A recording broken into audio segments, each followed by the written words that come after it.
Hey guys, tonight we're slipping back through time to a place that's cold, damp, and a little bit smelly.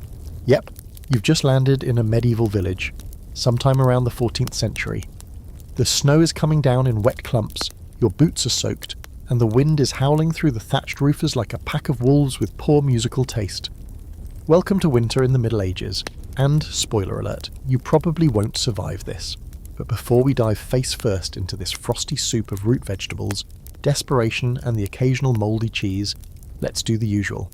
So before you get comfortable, take a moment to like the video and subscribe, but only if you genuinely enjoy what I do here. No pressure, just vibes. Oh, and tell me in the comments, what city are you listening from, and what time is it right now? I love seeing how far this little storytelling community reaches. Now, dim the lights, maybe turn on a fan for that soft background hum, and let's ease into tonight's journey together. You've been working the fields all year, breaking your back to grow enough barley, oats, beans, and cabbage to keep your family alive through the deep freeze. And when I say enough, I mean barely enough. Because your winter pantry isn't filled with cans and cartons, it's a root cellar dug beneath your wooden floorboards, lined with straw, clay jugs, and an uncomfortable amount of darkness. This cellar is your lifeline. It smells like damp earth and onions, which is actually a good sign. You've stacked up turnips the size of a toddler's head, some still with the bitter dirt clinging to them. There are ropes of dried garlic twisted like medieval tinsel from the beams, a few baskets of wrinkled apples you carefully picked in September, and maybe, a small sack of rye flour if you manage to avoid the rats and the tax collector. If you were lucky, or just crafty, you've hidden a wedge of salted pork behind the loose brick in the chimney. Don't tell the reeve, root vegetables are the star of the winter table. Carrots, leeks, parsnips and onions keep surprisingly well if you keep them cool and dry. You dig them out one by one, often by candlelight, and the sound of your stomach rumbling echoes off the clay walls. There's no such thing as fresh anymore, just not rotten. But the real power move? Planning ahead. Autumn is your frantic prep season. You've got maybe a month after the final harvest to pickle, salt, ferment, and bury everything that isn't already being gnawed on by weevils. You slice cabbage into shreds and cram it into barrels with salt to make a proto-sauerkraut. You hang onions from hooks to keep them away from the mice. The air is full of smoke from meat-smoking huts and the sharp tang of vinegar soaking through baskets of green beans. You dry herbs by the fire. Not for flavour, mind you, but because someone in your village insists time cures phlegm. And here's a weird historical twist. Some of your food might technically be illegal. By the 14th century, English peasants weren't always allowed to hunt wild animals. Those were for the nobility. So if you happen to be snacking on a bit of roasted rabbit, well, that's between you and the snowdrifts. Winter is also when your social survival skills are tested. You're not just relying on your own pantry, you're relying on your neighbours. This is a time when the community really matters. If your turnip crop failed, but the guy next door has a cellar full of them, you're either trading what you've got or politely praying he likes you enough to share. Of course, sharing often comes with expectations.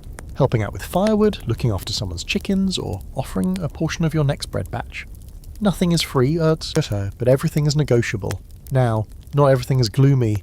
Sometimes on a clear night when the frost isn't biting your face off, you step outside and see the stars blazing like a tapestry. The village is quiet except for the occasional bleat of a sheep or the crunch of snow under your wooden clogs.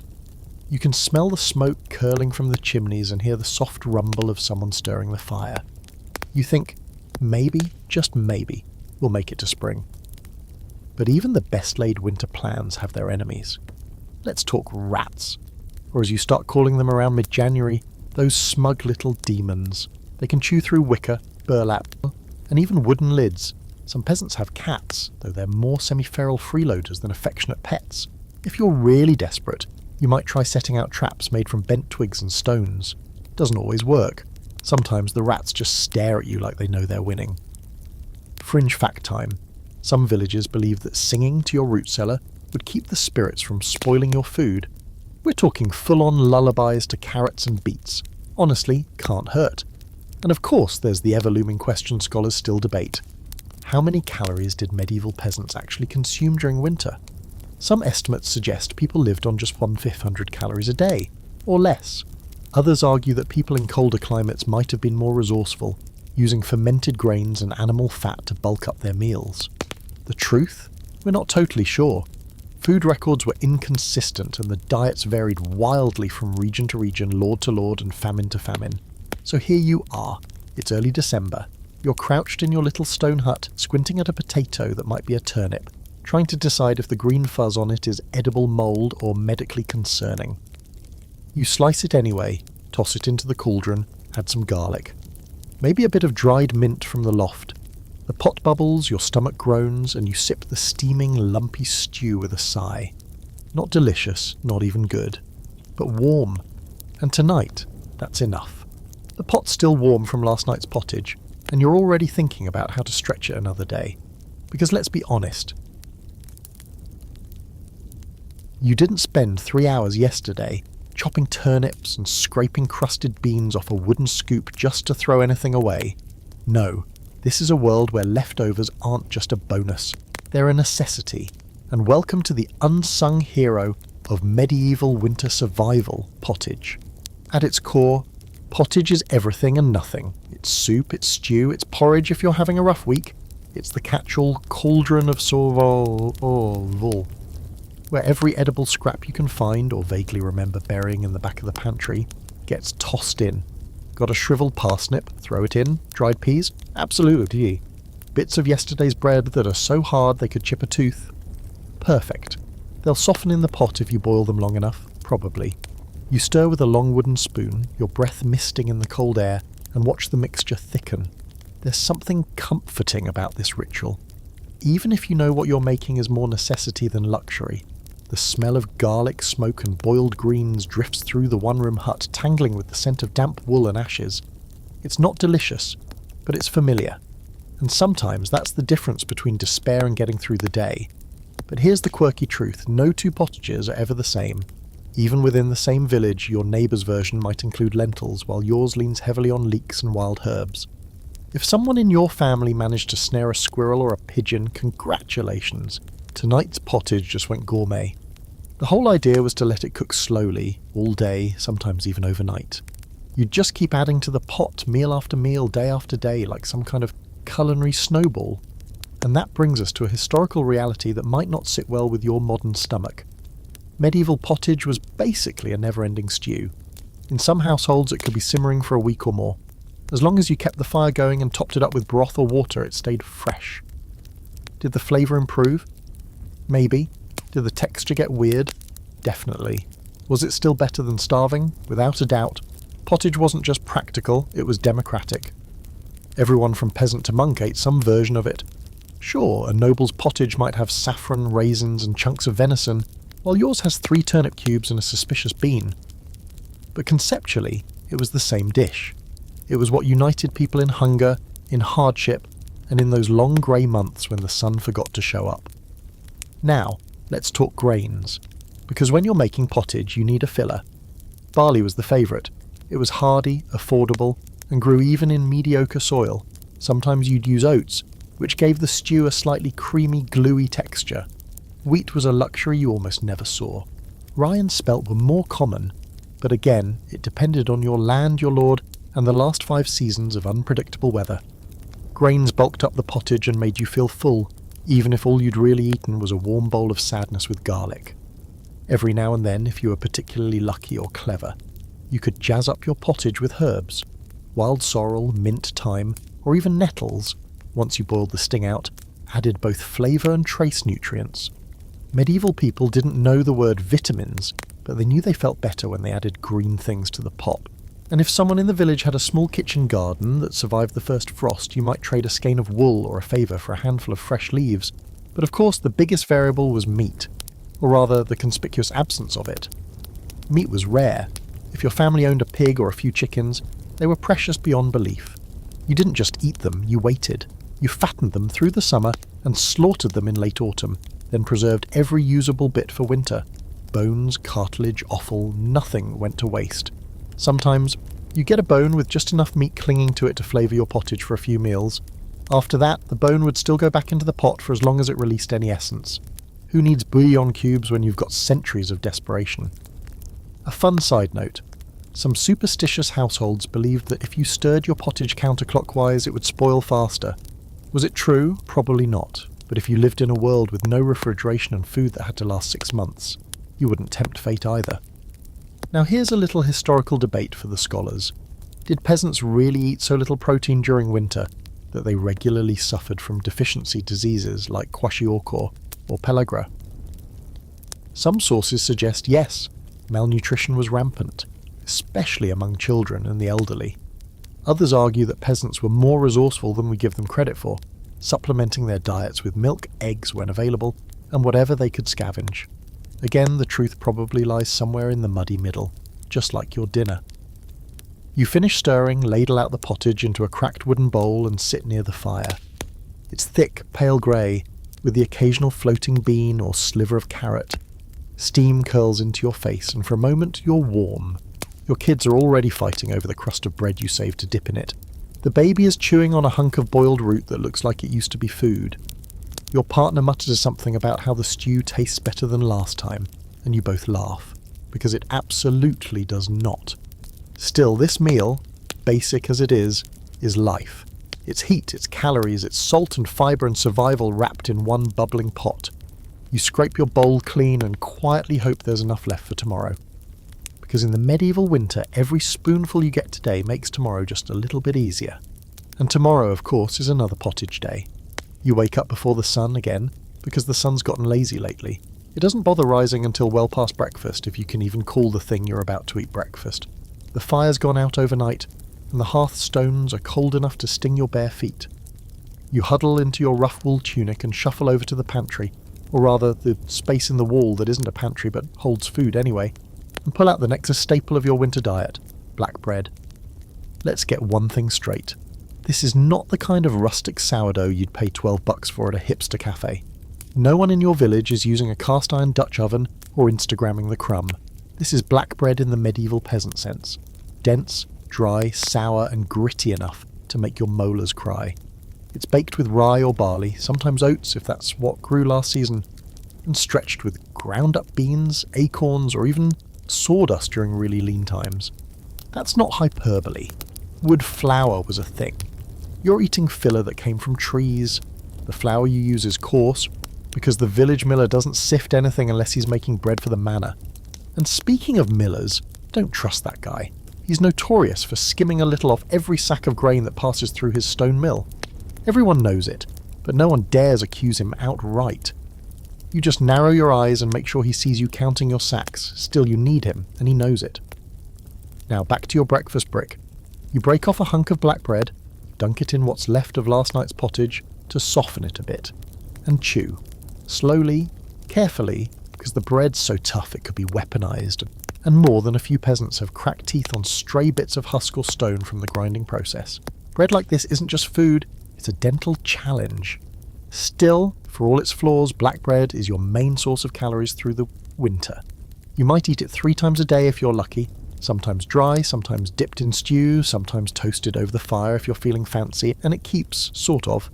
In the cold it goes rock hard, but it doesn't mould quickly. It's also portable, which means if you have to travel to the next village for firewood or some sort of tax dispute, always fun, you can shove a loaf into your satchel and gnaw on it like a very sad, very cold squirrel. Bread also has symbolic weight in your world. It's a sacred food, religious even. The Lord's Prayer asks for daily bread, not daily turnips after all. You cross yourself before baking, mutter a quick prayer before eating, and if you drop a piece on the floor, you don't toss it, you kiss it, brush off the dirt and eat it anyway. Because waste is not an option. Waste is death, just slower. Now here's something weird. The colour of your bread can literally tell someone your social status. The darker the loaf, the poorer the eater. Rich folks, lords, kept abbots, successful merchants prefer white bread made with fine wheat flour, something you might see once a year if there's a wedding or the manor throws a feast. Scholars still debate how often white bread made its way into peasant hands. Some argue that leftover manorial bread was sometimes redistributed. Others say the upper classes were too obsessed with showing off their soft, fluffy loaves to let the servants near them. But back in your little kitchen, there's no such thing as soft bread. Yours is more like a rye hockey puck. You slice it thin to make it last longer, using a knife that's seen better days, and also probably doubled as a hoofpick last week. It's got a sour tang from the wild fermentation. No one's measuring yeast here. Your dough rises when it wants to, thanks to natural bacteria in the air and whatever's still alive in your wooden mixing bowl from last time. You don't wash the bowl, by the way, you'd just be killing the starter. You might use a communal oven to bake since firewood is scarce and lighting a personal oven is a waste. Every few days, you or someone from your family trudges down to the oven house with your loaf wrapped in cloth, hoping there's space and the line isn't too long. It's a surprisingly social affair. People swap news while they wait. The miller's donkey broke a leg, the reeve's daughter ran off with a travelling peddler, that sort of thing. Someone might even share a knob of goat butter, if they're in a generous mood. Bread's importance goes beyond just eating. It's currency, it's dowry, it's a gift. New baby in the village, bring the family bread someone died. Leave a loaf at threshold. There's a spiritual comfort in bread, even if it makes your gums bleed sometimes. Now, brace yourself for the fringe fact. Medieval bakers sometimes added powdered bone to bread. Yeah, animal bone ash, not for flavour obviously, but to help with texture and add a little calcium. Not every village did this, and it wasn't super common, but there are historical records of bread made from flour cut with chalk, bone ash, and even clay in desperate times. So the next time someone complains about gluten, just think about biting into a loaf made from bone dust and barley. There's one more scholarly debate that lingers here in Thor's crusty corners of medieval kitchens. Was bread always this grim, or have we over-romanticised the poverty of the past? Some researchers argue that peasant bread was nutritious and even tasty in its own way, high in fibre, full of natural fermentation, and satisfying. Others paint a much bleaker picture, with gritty, bitter loaves full of impurities and mould, especially in years of poor harvest. Again, it probably depended on your region, your soil, and your luck. But regardless of the academic squabbles, one truth holds firm in your calloused hands. Without bread, you'd be dead. It's the backbone of your winter diet. The glue holding your hunger at bay. You tuck the loaf back into the sack, wrap it tightly in a bit of old cloth and place it near the fire to keep it from freezing overnight. Then you glance out the door where the snow is piling up again and the wind's carrying rumours of a coming storm. You sigh, rub your hands together, and start thinking about the next loaf. Water. You'd think it'd be the easiest thing to come by in a medieval village surrounded by rivers, streams and snowbanks thick enough to lose a pig in. But here's the cold, soggy truth. Drinking water in the Middle Ages was risky. The stream down the hill, full of runoff from the sheep pasture. The village well might be clean, might be the reason old Merrick hasn't been seen in a few days. And snow? Sure, you can melt it, but it takes forever. Burns precious firewood, and tastes like sadness and roof soot. So what do you drink instead? Ale, weak, cloudy, barely alcoholic ale, often called small beer, brewed right in your kitchen, if you're lucky enough to have barley in a cleanish bucket. It's not the hearty tavern brew you might picture when someone says medieval ale. No frothy tankards here, just lukewarm liquid, a little sour, and barely enough kick to get a toddler tipsy. And yes, toddlers drank it too. So did the elderly, the sick, the very pregnant, and the very religious. It was the everyday drink, safer than water and mildly nutritious. Hydration with a side of fermentation. You wake up, your mouth dry from the wood smoke and the salt in last night's pottage, and reach for the clay jug next to your bed. It's heavy with yesterday's ale, brewed with barley, boiled to kill off the bad stuff and left to cool by the hearth. You take a sip. It's warm, flat, tastes a bit like wet bread that forgot how to live, but it doesn't make you sick, and that's all that matters. You pass the jug to your partner, who shrugs and drinks without comment. No one's writing poetry about this beverage. The brewing itself is your job, or at least it falls to the women in most households. Every few days you boil a mash of barley or oats in a big iron pot, let it steep, strain it through a bundle of straw or a wicker sieve, and leave it to ferment for a day or two. No hops yet. Those are for the fancy folks or later periods. This is gruel ale, flavoured with herbs like yarrow, rosemary or whatever you have drying by the chimney. Sometimes you add a touch of honey if the bees didn't all die last summer. But most of the time you don't bother. The goal isn't flavour, it's safe fluid intake. And yes, you're basically operating a microbrewery in your kitchen, except instead of catering to beardy guys with tattoos and flannel shirts, your clientele is 5 exhausted family members who just dug up frozen parsnips for 3 hours. Fringe fact of the day, alewives, women who brewed ale, used to mark their homes with a broomstick above the door, not to sweep with, but to signal that fresh ale was ready. This, by the way, is one of the suspected origins of the witch with a broom image. Brewing, after all, was a mysterious, yeasty, bubbling process that involved herbs, cauldrons, and secret recipes, and if you were a woman making money off it, someone was bound to get suspicious. Now, let's not pretend ale was the only thing on the medieval peasant drink menu. There was cider too, if you lived near orchards. It wasn't exactly sparkling and sweet. It was cloudy, sour, and had a weird habit of growing a skin if you left it too long. But it packed more punch than small beer and made cold evenings a little less miserable. Wine! Ha! That was for monks and merchants. Maybe you tasted it once at a wedding or during mass, but it's not part of your daily life. The other option, of course, is herbal infusions. You gather dried chamomile, nettles, or mint, boil them in water and hope for the best. Sometimes it works, sometimes it tastes like licking a fence post, but when you're sick, it's all you've got, and hot drinks are a rare comfort, especially on nights when the frost creeps in through every crack in the wall and your blanket feels like a wet horse blanket that gave up. Scholars still argue about just how widespread small beer was. Some claim peasants brewed and drank it daily, with each household keeping a barrel or two on hand at all times. Others think it was more sporadic, something made only when grain was plentiful. The debate's still brewing, so to speak. But one thing's clear, water alone wouldn't cut it, not unless you like cholera. You finish your sip, set the jug down, and head outside to check the barrel where snowmelt's been collecting. Maybe you can boil a batch of something later.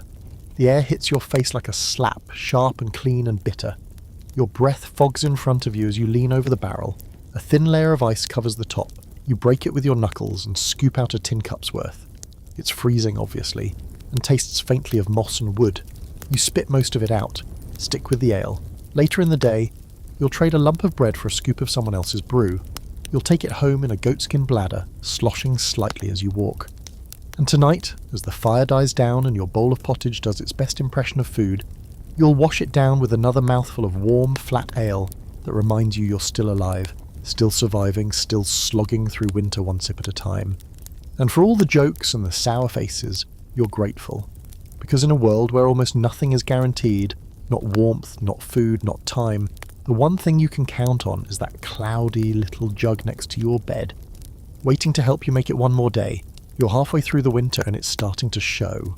Your hands are cracked from the cold, your cheeks are windburned, and your boots feel like they've absorbed every drop of melted snow within a mile radius. You're tired. Of being cold and of being hungry, of hearing your stomach growl like a caged wolf every time you walk past the food stores. But tonight, you've got a treat. Not a feast, not even a meal really, but something that smells vaguely like hope. Cabbage and turnips. You drag them from the root cellar, stiff with frost and caked in dirt. The cabbage has seen better days, outer leaves yellowed and limp, but beneath the rot is a core that still holds together. You peel the layers back like old bandages, revealing something greenish, something edible, something that once resembled a vegetable. The turnip is stubby, pockmarked and vaguely resentful, like it knows it's not anyone's first choice. But tonight it's the hero. These are your winter workhorses: cabbage, turnips, leeks, anything that can survive a frost or hide in the dirt until spring. They're not glamorous, they're not easy to cook, and after months of eating them, they're definitely not exciting, but they're hardy. They keep, and that's more than you can say for the last loaf of bread you found moulding behind the firewood stack. You chop the turnips into uneven chunks, slice the cabbage into ribbons, and toss it all into the same cauldron you've used for every meal since the weather turned. The smell is immediate. Sharp, a little sulphurous, like someone lit a match in a goat pen. It's not pleasant exactly, but it's familiar. This is the scent of winter survival, the perfume of people who are very much not dead yet. Let's not sugarcoat it. Cabbage stinks when you cook it. It always has. Your tiny house fills with steam and that unmistakable and nose-wrinkling funk. Your eyes water, your children groan dramatically, and someone in the corner pretends to gag and hug. But no one complains too loudly because they're hungry, and they know it'll taste better than it smells, probably. Now here's the thing, winter vegetables weren't just filler. They were medicine. Cabbage is rich in vitamin C, which you don't know exists, but you know it helps keep your teeth from falling out. Scurvy isn't just a pirate problem. Peasants get it too. Those wild herbs you dry in summer, you're tossing them into the pot with the cabbage to chase away the coughs and chills that never seem to leave. A little garlic if you've got it, maybe a scrap of dried pork rind. It's not soup, it's survival serum. Turnips, on the other hand, are humble. They grow where almost nothing else will. And they do it without drama. They're bland, yes, little bitter, but they're filling. You mash them, stew them, roast them in the embers if you're feeling patient. Some people pickle them, some dry them in thin slices and pretend they're bread. And in the most desperate moments, you eat them raw, straight from the dirt, teeth chattering. And here's a delightful fringe fact. Some medieval folks believe cabbage prevented drunkenness. So if you're planning to hit the local alehouse, or more realistically, your neighbour's shed, you might munch a few raw leaves beforehand, just in case. Did it work? Probably not. But when the only other option is praying you don't vomit in the communal fire pit, cabbage suddenly seems pretty clever. The actual preparation of these winter vegetables is simple, mostly because you don't have much to work with. You've got fire, maybe a bit of fat or lard if the pig slaughter went well back in November, and a big iron pot that carries the flavour of every meal you've ever made. There's no butter, no oil, no spices unless you traded for them, or found a stray clove in the bottom of an old sack. You might toss in some dried peas to thicken it, maybe a crust of bread to soak up the juices. You're not cooking for flavour, you're cooking for fuel. Now here's where the scholarly debate creeps in. Some historians argue that medieval peasants had a more diverse winter diet than we give them credit for. There are records of dried fruits, nuts, even preserved mushrooms in certain regions.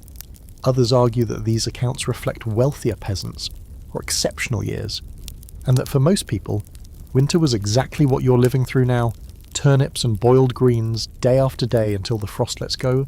There's no clear answer. The truth probably sat somewhere in the middle, like everything else that refuses to be easily categorized. You serve the stew in wooden bowls. It's thick, hot, and steaming like a swamp. The cabbage has gone soft, nearly translucent, and the turnips have lost their shape. You chew slowly, savouring the warmth more than the flavour. Around the table no one speaks. It's the same silence that follows every winter meal, not from sadness necessarily, but from the sheer effort of chewing your way through another bowl of survival. You remember the summer garden, the bright green leaves, the carrots that pulled clean from the soil, the day you found 3 perfect beets and thought you might be a little bit lucky this year. That memory gets you through a few more bites. You remind yourself, the cabbage kept growing when everything else died. The turnips never gave up, neither did you. There's one last spoonful in the pot. You scrape it into the bowl of the youngest child who's already half asleep with their cheek on the table. Tomorrow you'll pull more roots from the cellar, if the mice haven't gotten to them. Maybe you'll find a leek or a shriveled beet that still has some life in it. Maybe the wind will shift and you'll smell the change of seasons on the horizon. But tonight, you're alive. The fire is low, the pot is empty, and the smell of boiled cabbage lingers in the air like a weird, greasy lullaby. It's not a feast, it's not joy, but it's enough. You lean back, close your eyes, and try to forget that tomorrow's dinner will probably be exactly the same. There's something sacred about the way smoke curls from the thatched roofs in the early winter morning, thin tendrils drifting upward into the grey sky, carrying with them the scent of life preserved. You smell it before you even open the door. Wood smoke, fat, salt, and the unmistakable tang of meat being saved from time. If you're lucky, or at least moderately well connected, your household has a few hunks of salted pork or smoked fish that's stashed away in the loft, and right now that's the difference between a long, cold night and a warm belly. Preserving meat is an autumn ritual. After the final harvest, after the grain is milled and the vegetables are stashed in the root cellar, comes the slaughter. It's a grim affair. The pig you've raised since spring, the one that ate scraps under your table and occasionally tried to escape into the vegetable garden, is finally too big to feed through the lean months. So you sharpen your knife, say a quiet word under your breath, and do what's needed. Every part of the animal has a use. The blood becomes sausage, the skin becomes shoes or soap, the bones become broth, and the fat is gold. Most of the meat is salted. You pack slabs of pork into wooden barrels with layers of coarse salt, pressing it down until the liquid seeps out and forms a brine. The salt draws out moisture, and with it, the risk of spoilage. Then you store the barrel in a cool place, the cellar, the shed, the stone corner of the house that never quite warms up, even with the fire roaring. Some of it you smoke. And this is where the magic happens. Your smokehouse is little more than a hut or a corner of the house with a vented roof and a fire pit on the floor. You hang the meat from the rafters, strips of pork belly, sausage links, maybe even a side of bacon if the butcher was generous. The fire is kept low and steady for days, even weeks, depending on how much you're preserving. The smoke seeps into everything, your clothes, your hair, the walls, or It stains the meat a deep ruddy brown, hardens the outside, and infuses it with a flavour that almost tastes like victory. You only eat it sparingly, a little piece in your pottage, a sliver fried over the fire when someone's sick or you're celebrating a holy day. Meat is a luxury, not a staple. Every bite is rationed with almost religious precision. You know exactly how much you have left and how long it needs to last. If you're reckless in January, you'll be crying over empty barrels in March. And here's the quirky side note you didn't expect. Some medieval people used the same smokehouse for fish, herbs, and even cheeses. So your bacon might come out tasting faintly of trout and thyme. Not ideal maybe, but when you're just trying to not die, a little flavour cross-contamination isn't your top concern. In some villages, meat preservation is a communal event. Everyone gathers to slaughter, salt and smoke. It's bloody, loud and exhausting. But there's also a strange sense of celebration to it. Because this isn't just about survival. It's about preparing for the time when everything else disappears under snow and silence. Children carry buckets of entrails to the compost heap. Dogs circle the edges of the crowd hoping for scraps, and the elders sit by the fire, offering advice no one really asked for but everyone listens to anyway. Not everyone has a pig. If you're poorer or just unlucky, you might rely on catching small game. A rabbit, a bird, maybe even a hedgehog wrapped in clay and baked in the coals. That's not a joke. Hedgehog was considered fair game, especially among the really hungry. It tastes apparently somewhere between chicken and regret. And then there's the fish. If you live near a stream or lake, you've got access to eels, trout, pike, or whatever else you can coax out of the icy water. Salted or smoked, they'll last a while. Fresh, only if you catch it, gut it, and cook it the same day. And don't even think about storing it without preserving it, unless you want to invent a new type of plague. A common trick among the more cunning villagers is to offer preserved meat as a bargaining chip. One slice of smoked pork could buy you a new pair of woolen socks. A bit of sausage might get you a dozen eggs from a neighbour whose chickens are still laying. It's currency with flavour. If you're a good butcher, or at least a passable one, you hold a kind of seasonal power. You can trade, you can hoard, and you can feed your family when the pottage is nothing but boiled weeds. This leads us into one of the more heated historical debates. Just how much meat did medieval peasants actually get to eat? Some sources argue it was rare, only a few times a month, maybe even less in bad years. Others claim it was more common, especially in regions with abundant livestock and fewer restrictive hunting laws. The truth again is muddy. It depended on your lord, your land, your harvests, and whether or not you could hide a pig from the reeve. But one thing is universally agreed upon. When meat was on the table, it was cherished. You reach into the hanging basket by the hearth and pull down a thin curling strip of dried sausage. You cut it with your belt knife slowly, reverently, and drop it into the pot. It sizzles for a moment, releasing a smell that makes everyone in the room suddenly sit up straighter. Even the baby, barely old enough to chew, starts drooling. You stir the pot, watching the fat melt and swirl through the watery broth. It'll add just enough richness to make tonight's meal feel like something special. Not a feast, but a warm memory in the making. As you settle down for the evening, you take a bite and let the smoky saltiness spread across your tongue. It's chewy, intense, and gone too fast. But for a moment, it makes you forget the cold creeping in through the door cracks and the wind howling down the chimney. You close your eyes and think about the smokehouse, about the fire that never goes out, the meat hanging like promise in the rafters, and the knowledge that you've still got a few good meals left. At least for now. It's late evening, and the cold has started to settle into your bones in that way it does when the fire's low and your blanket's damp at the corners. You reach for something, anything, that still feels like a comfort.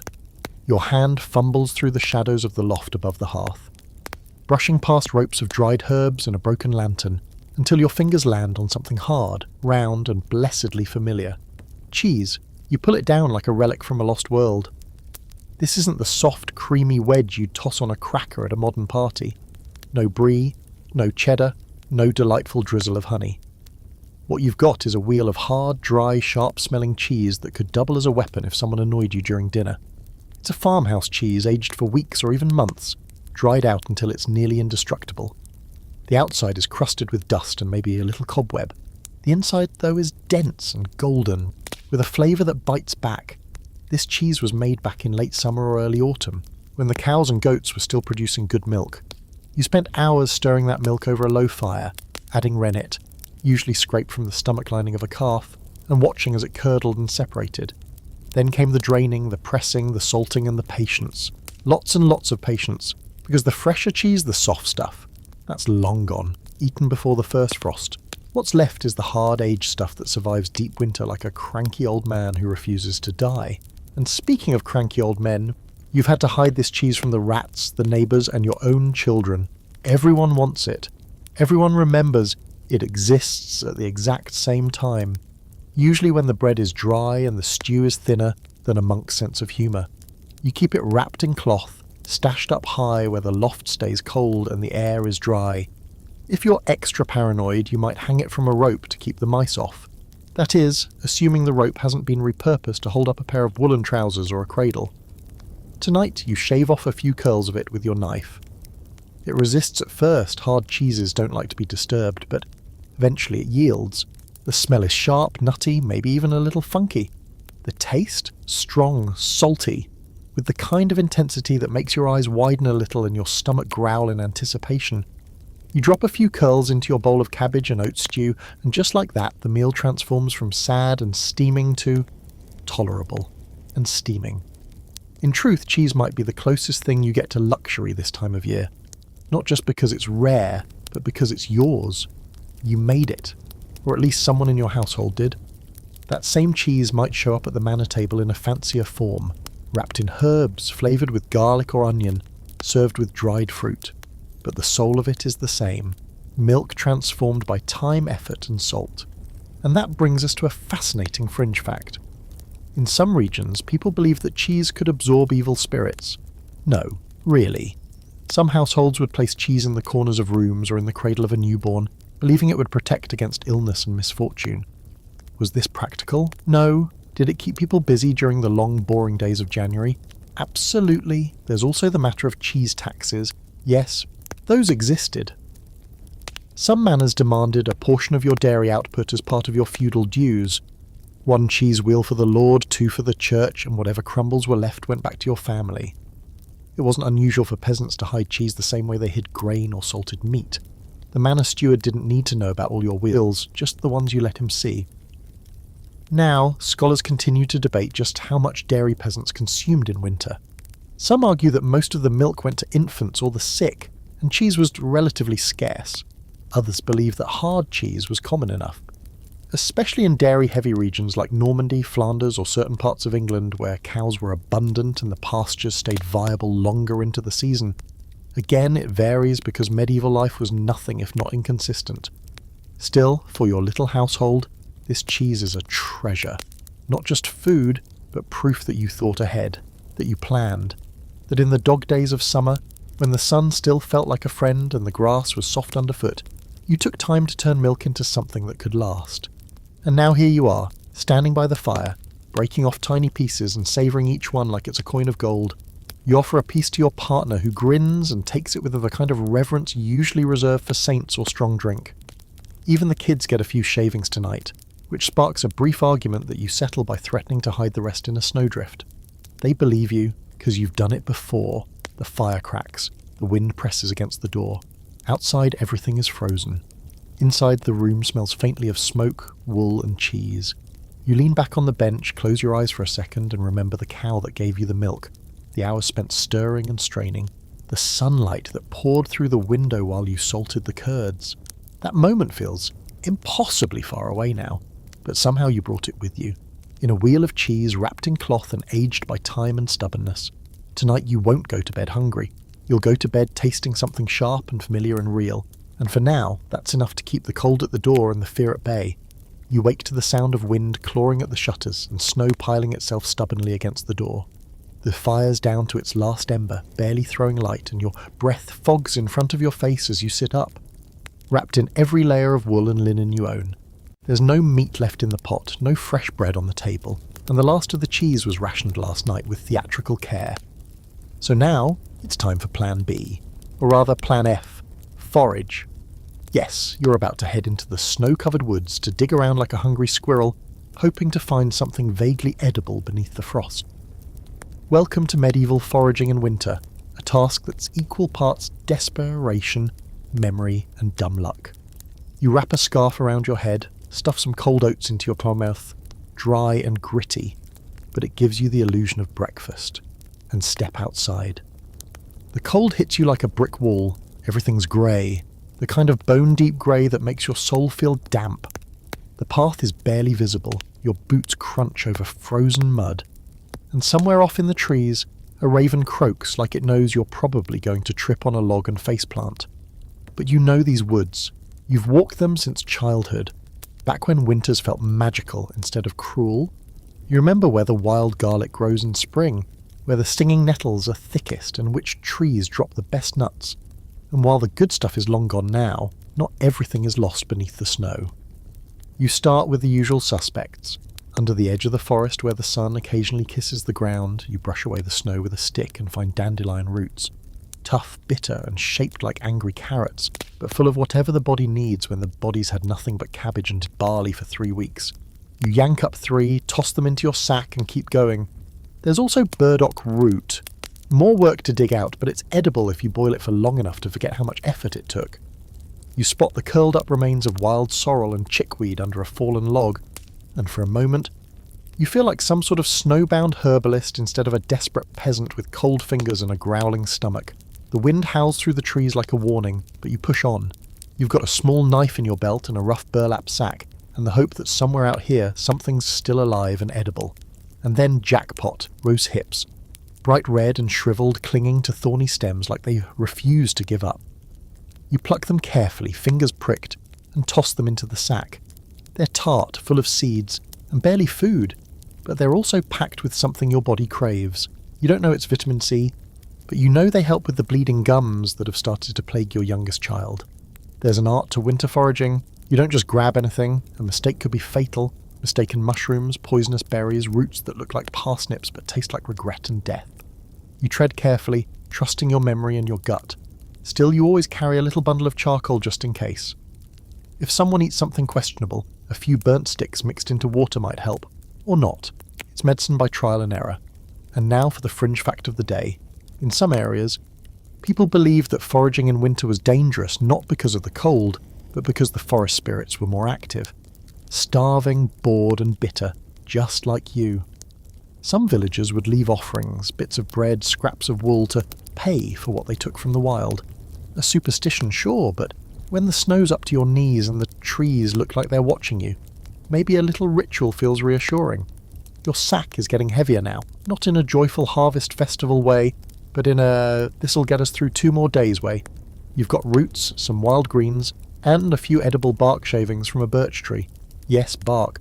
Scrape the inner layer, dry it, grind it and mix it into bread.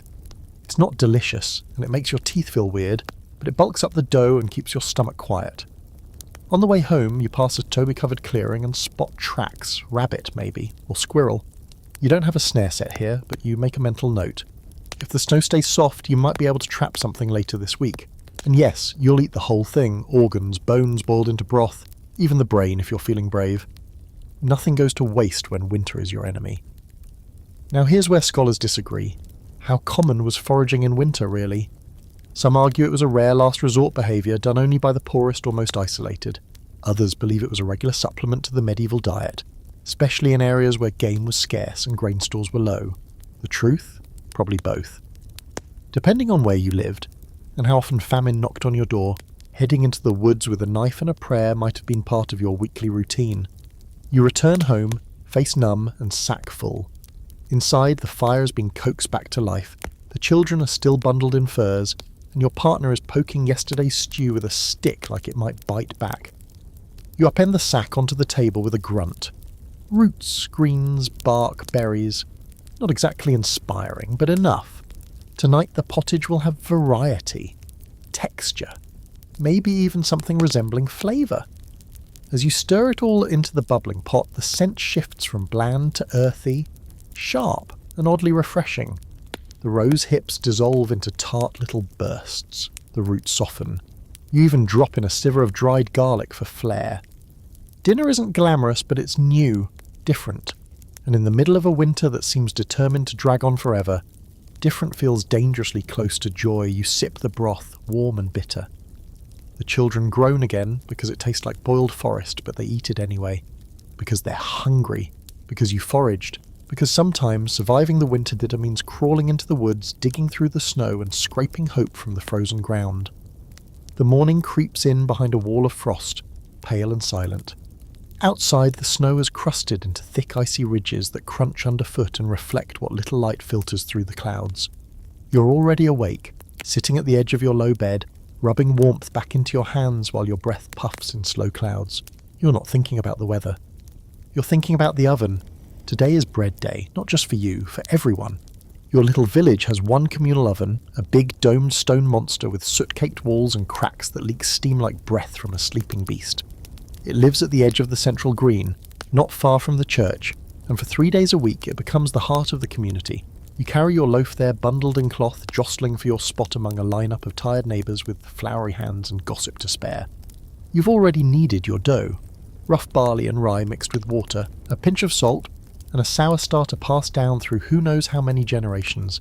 It smells faintly of vinegar and the hearth. There's no yeast, not in the modern sense, just the wild yeasts from the air and the old wooden bowl you use to mix everything.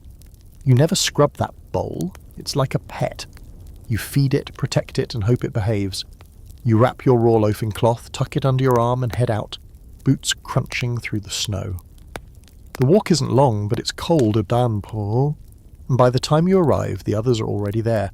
Dozens of loaves stacked on benches, wrapped in wool and linen marked with slashes, pins, or bits of string so no one ends up with the wrong bread. You greet your neighbours with tired nods, and someone hands you a cup of warm ale from a jug they brought to share. It's bitter and slightly fizzy, but it eases the chill in your chest. The oven huffs like an old man who's just remembered he has to work. The baker, or the woman running things today, opens the heavy stone door with a groan of hinges and a spray of heat that instantly fogs the air. She's got soot on her face and sleeves rolled to her elbows. This is her job or her privilege, depending on how you see it. Managing the communal bake, stoking the fire, organising the queue, and trying not to burn half the village's food supply.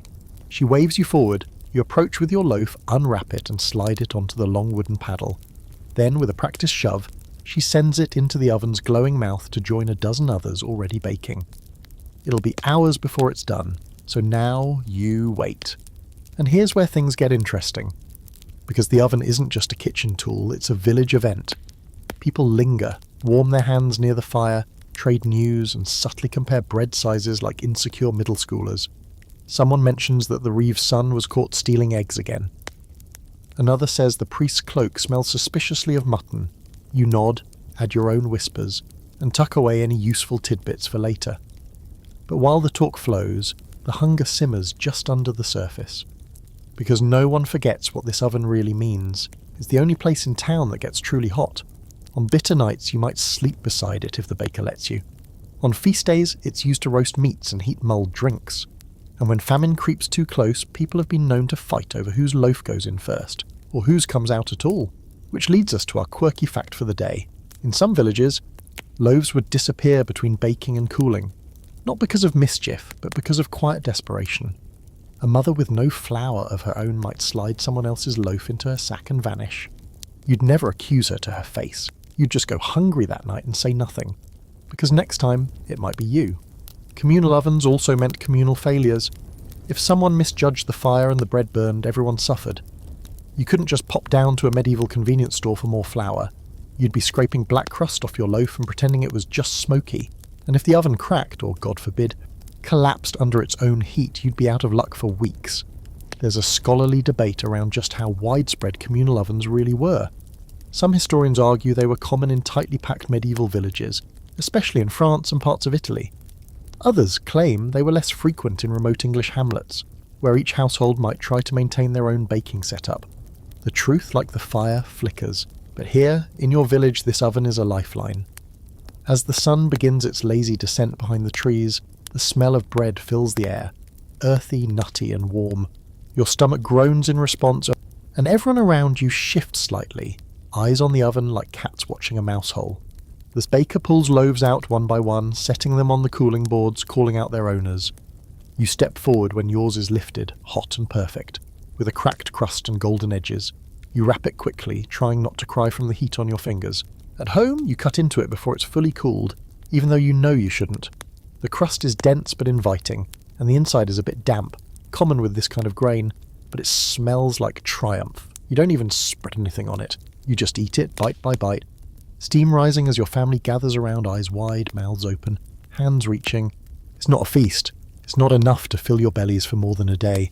But for a few hours, there's warmth, fullness, and the comfort of something earned. Tomorrow, the snow will fall again. The hunger will stir again. But tonight, the oven did its job, and so did you. Morning arrives slow and pale, dragging a low mist across the fields like a blanket that's seen better days.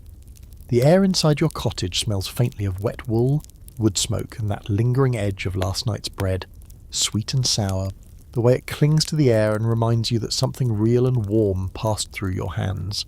You take a deep breath, stretch, and listen to your stomach growl with the enthusiasm of someone who's already burned through yesterday's calories just by sleeping in the cold. There's not much to eat this morning. No cheese, no meat, no stew waiting in the pot, but there is a bag of oats, coarse, greyish, and dry as dust. Perfect. It's time for gruel. You grab your clay pot, pour in a bit of water from the barrel outside, after breaking the ice crust of course, and add a scoop of oats. That's it. No milk, no honey, no butter unless you recently sold your soul or married into nobility. Just water and grain boiled until it reaches that special consistency known as sludgy, and stirred with a stick that probably doubles as a doorstop. You crouch near the hearth, coaxing the fire back to life with a few twigs and a muttered prayer that the neighbours aren't already fighting over firewood again. The pot sits just above the flame, bubbling slowly as the gruel thickens. You stir lazily, watching the little bits swirl like tired fish in a muddy pond. It's hypnotic in a depressing kind of way. This bubbling bowl of beige, is your breakfast, again. And it will be for many mornings to come. Gruel, porridge, mush. Call it what you want, it's the medieval peasant's first line of defence against freezing to death on an empty stomach. It's cheap, filling, and easy to make in large batches, which is helpful when you have 4 children, 2 elderly relatives, and a dog that might also be eating more than its fair share. You spoon some into a bowl, wooden, cracked at the rim, and blow on it before taking a bite. It's bland. So bland. Like eating soggy paper that once met a grain silo in a past life. But it's warm, and your belly welcomes it like a lost friend. You chew slowly, even though there's really not much to chew, and feel the faintest sense of comfort begin to rise in your chest. The children complain as they always do. They want pottage. They want bread. They want apples. You remind them, gently but firmly, that gruel is what keeps them upright and that ungrateful kids get the bowl with the burnt bits stuck to the bottom. They eat in silence after that. Gruel isn't just food, it's a strategy. You make it in the morning because it gives your body something to run on for the hard, cold labour ahead. Chopping wood, mending fences, hauling water, shoveling snow off the pig pen roof. You make it because it's fast and efficient. And you make it because oats, blessedly, store well in the winter, provided the mice haven't turned your sacks into a hotel. Historically, oats were the go-to grain in much of northern Europe. Unlike wheat, they don't mind poor soil or cold, wet weather. They grow where little else does. Some scholars argue that oat gruel was consumed more regularly than any other dish in certain regions. Scotland, parts of Ireland, even the colder corners of England. Others claim that barley or rye porridge was more common. It all depended on your location, your climate, and your lord's whims. But in your house, it's oats. Sometimes, if you're lucky or clever, you can stretch your gruel with other scraps, leftover pottage, a bit of dried fruit, maybe even a spoonful of animal fat stirred in to boost the calories. On feast days, you might sprinkle a few spices saved from last year's market fare, cinnamon or nutmeg if you've somehow tricked the universe into being kind.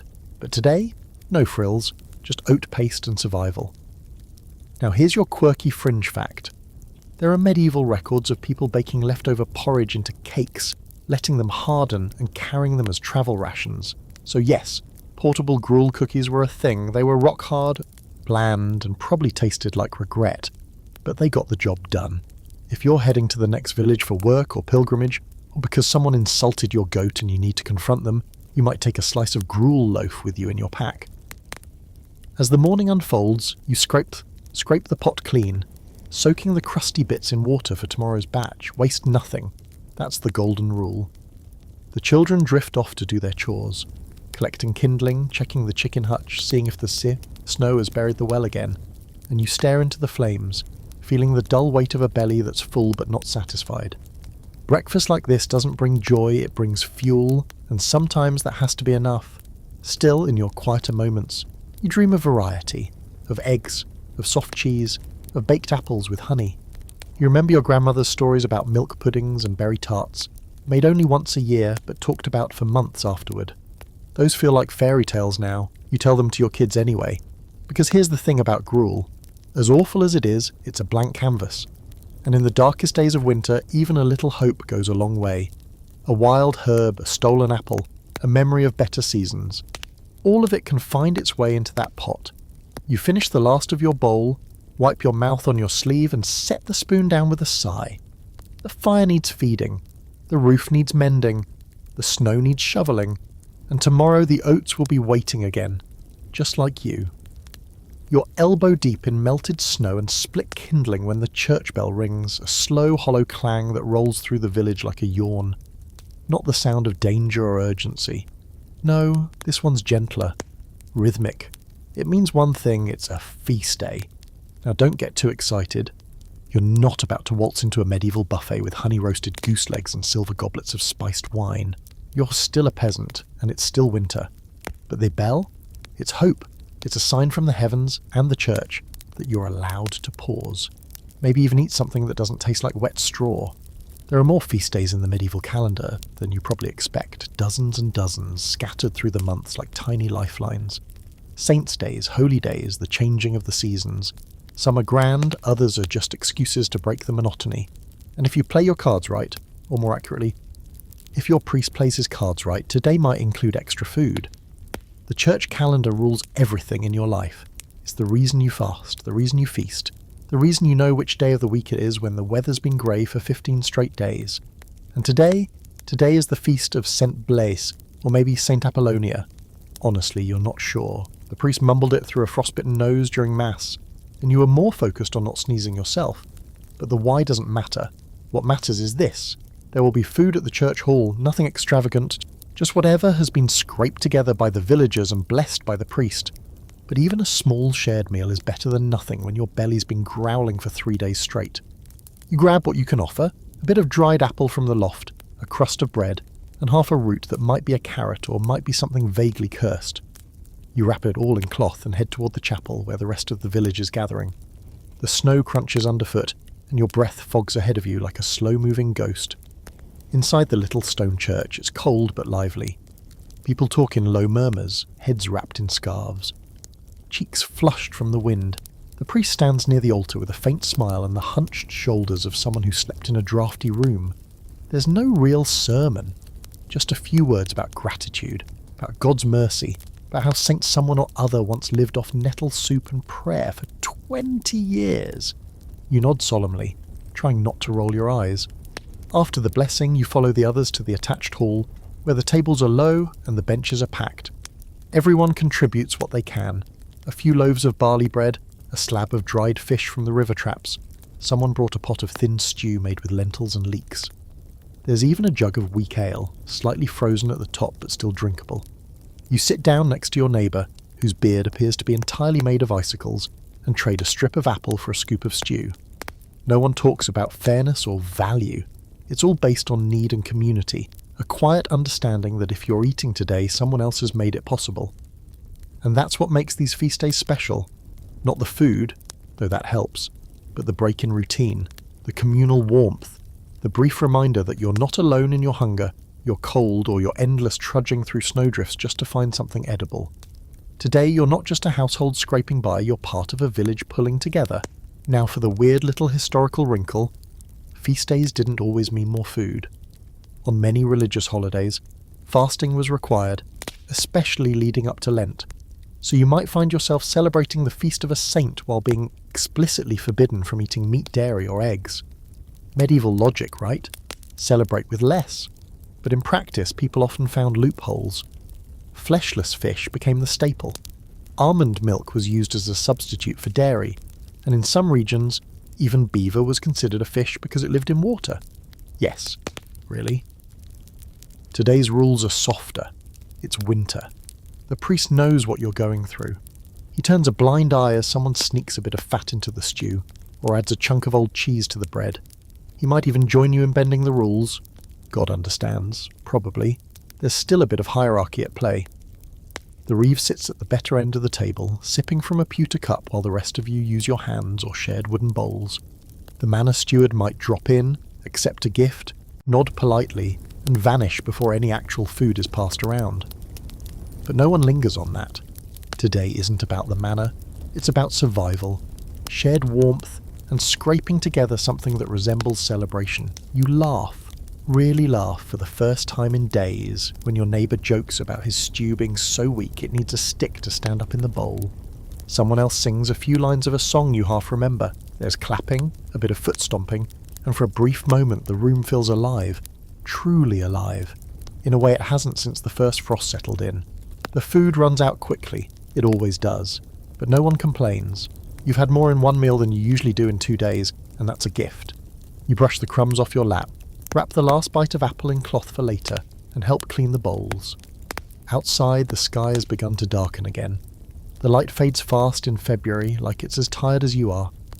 As you walk home, full and slightly tipsy on warm ale, you feel something close to contentment settling into your chest. Not happiness, not exactly, but something warmer than mere survival. A reminder that in a world built on frost, famine and feudalism, sometimes a shared meal and a laugh in a cold church hall is enough to keep going. Tomorrow you'll go back to boiling oats and rationing turnips, but tonight you feasted. Kind of. And in the deep grey of winter, kind of is more than enough. It's the middle of the night and you wake to a sound that's somewhere between thunder and a long, exhausted groan. No, it's not the sky cracking or the cottage roof caving in under snow. It's your partner, or possibly you.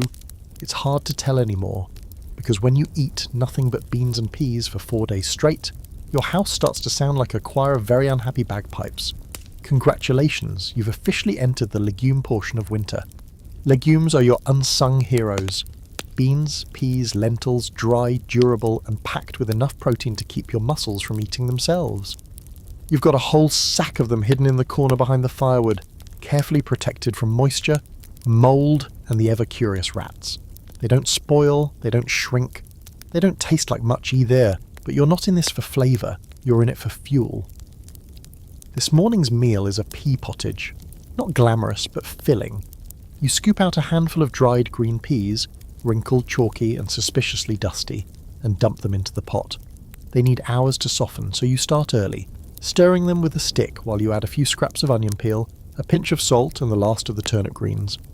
If you have a pork bone left from last week, even just one you've already used 3 times, you toss it in for flavour. It's like tea, meat tea. As it simmers, the familiar earthy smell of legumes takes over the house. It's a little sour, a little comforting, and after the 3rd day in a row, a little demoralising. You've chewed through every bean-based variation you can think of. Mashed peas, boiled beans, split pea gruel, legume pancakes. You even tried making bean paste to spread on bread. That did not go well. You ended up with something that looked like punishment and tasted worse. Still, you keep cooking, because beans are what stand between you and starvation right now, and as flatulent and bland as they are, they get the job done.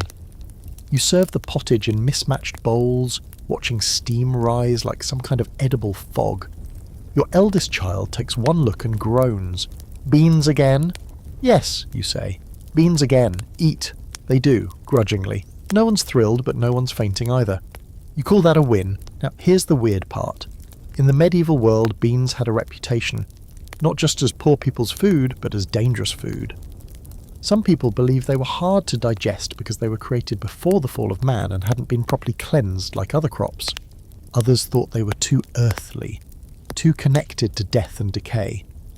There were even religious orders that forbade eating beans because they were too stimulating. Draw your own conclusions on that one. At the same time, they were absolutely essential. Every household had some sort of legume tucked away. Broad beans, field peas, lentils if you were lucky. They were hardy, easy to grow, and returned nitrogen to the soil, which meant your exhausted fields didn't die out quite so fast.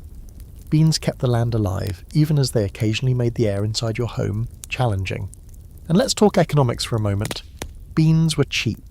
You didn't need to trade much for them, and if you had a bit of land, you could grow them yourself. They were the perfect poor man's crop, reliable, storable, and endlessly stretchable. Mix them with grain and you've got a complete protein. Mix them with turnips and you've got dinner. Mix them with anything else and you've got gas, lots of it. There's a popular modern image of medieval peasants as people who had no idea about nutrition, but that's not entirely fair. You don't know why beans are good for you, not in a biochemical way, but you know they make you stronger, you feel fuller longer, you have more energy when you eat them. And in the middle of February, when everything hurts and the days refuse to get longer fast enough, that matters. But here's where things get uncomfortable. When famine truly strikes, when even the legumes run out, the desperation deepens. There are historical records of people grinding dried beanstalks, the stalks, into flour, mixing it with water to bake into cakes so hard they had to be soaked in broth just to be chewable. Some people ground fava bean husks, others used acorns, moss or dried nettles. All of it in an attempt to recreate the humble dignity of a bean-based meal. It rarely worked. Back in your house, you eye the bottom of the sack, still a few weeks' worth left if you stretch it carefully. Maybe add more water, more herbs, more wishful thinking. You already skipped breakfast to make it last. You might have to skip supper tomorrow. You'll trade with neighbours if it comes to that. Someone always has a handful tucked away in the eaves or behind a false wall. And here's your fringe fact for the night. Some medieval folk believed that sleeping on a pillow stuffed with dried peas would bring prophetic dreams. Whether that's true or not, you can't help but laugh at the idea. You've got enough peas to maybe dream about not eating peas. That's about it. You spoon the last of the pottage into your bowl and sit near the fire, legs tucked under you, steam curling around your face. It's quiet, except for the sound of chewing and the occasional awkward noise someone pretends didn't happen. You smile faintly. You've made it through another day. Beans again? Absolutely. You're outside in the cold, hacking at a half-frozen clump of manure behind the chicken hutch. When you hear it, the faint creak of the manor gate opening, followed by the crunch of boots on frost-covered gravel. It's not the Lord himself, of course. He barely comes down from his stone perch unless something's on fire or being married off. No, this is his steward, or maybe the head cook's scullion, making the rounds with a sack over his shoulder and the bored look of someone who believes they're above the village but still below the stairwell to real power. He's delivering what the manor calls charity and what you know as leftovers. You wipe your hands on your apron and shuffle forward with the others, forming a polite semicircle like crows waiting their turn at a carcass. The sack comes open. It's not glamorous. Bits of dried bread crust, some wilted greens, maybe a few bones with tiny shreds of meat clinging on like survivors of a lost civilization. Sometimes, if you're really lucky, there's a lump of congealed gravy or a hunk of pie crust soaked in stew drippings. It's glorious. It's embarrassing. It's survival. This is what it means to get a taste of the Lord's table. Not the feasting part. Oh no, those happen behind closed doors. With polished goblets and silver platters and courses that come in waves. You're not even a servant at that table. You're one of the faceless many, the village folk who pay rent, till land, raise livestock, and occasionally get to gnaw on a roasted chicken neck that someone in velvet deemed unworthy. Still, you're grateful, because manor scraps can be just that. Actual food, real meat, rich, fatty drippings, herbs that taste like something other than mud. And if the Lord's cook is feeling generous, or drunk, you might end up with a wedge of cheese that still has its rind, or a slice of pudding so stale it could double as a roof tile. Doesn't matter, you'll soak it, you'll boil it, you'll turn it into something warm. There's a strange hierarchy in leftovers. The best ones go to the inside staff, maids, kitchen boys, the stable master. Then if there's still excess, it trickles down to the villagers. That's you. Occasionally you hear whispers about the cook accidentally preparing too much, about kitchen girls who slip extra scraps into the bags, especially if they have family in the village. You don't question it. You just nod in quiet thanks and step back, clutching your prize like treasure. What you get today is a lump of meat fat and a piece of barley bread so old it could be considered prehistoric. You hold it close to your chest, shielding it from the wind, and walk it home like it's a newborn child. At the hearth, you toss the bread into the stew pot, letting it soak and dissolve. The fat you save. That's for later when someone gets sick or when the gruel's too thin to swallow. Fat is flavour, fat is health, fat is hope. Now here's where things get a little weird. Medieval people had a complicated relationship with leftovers.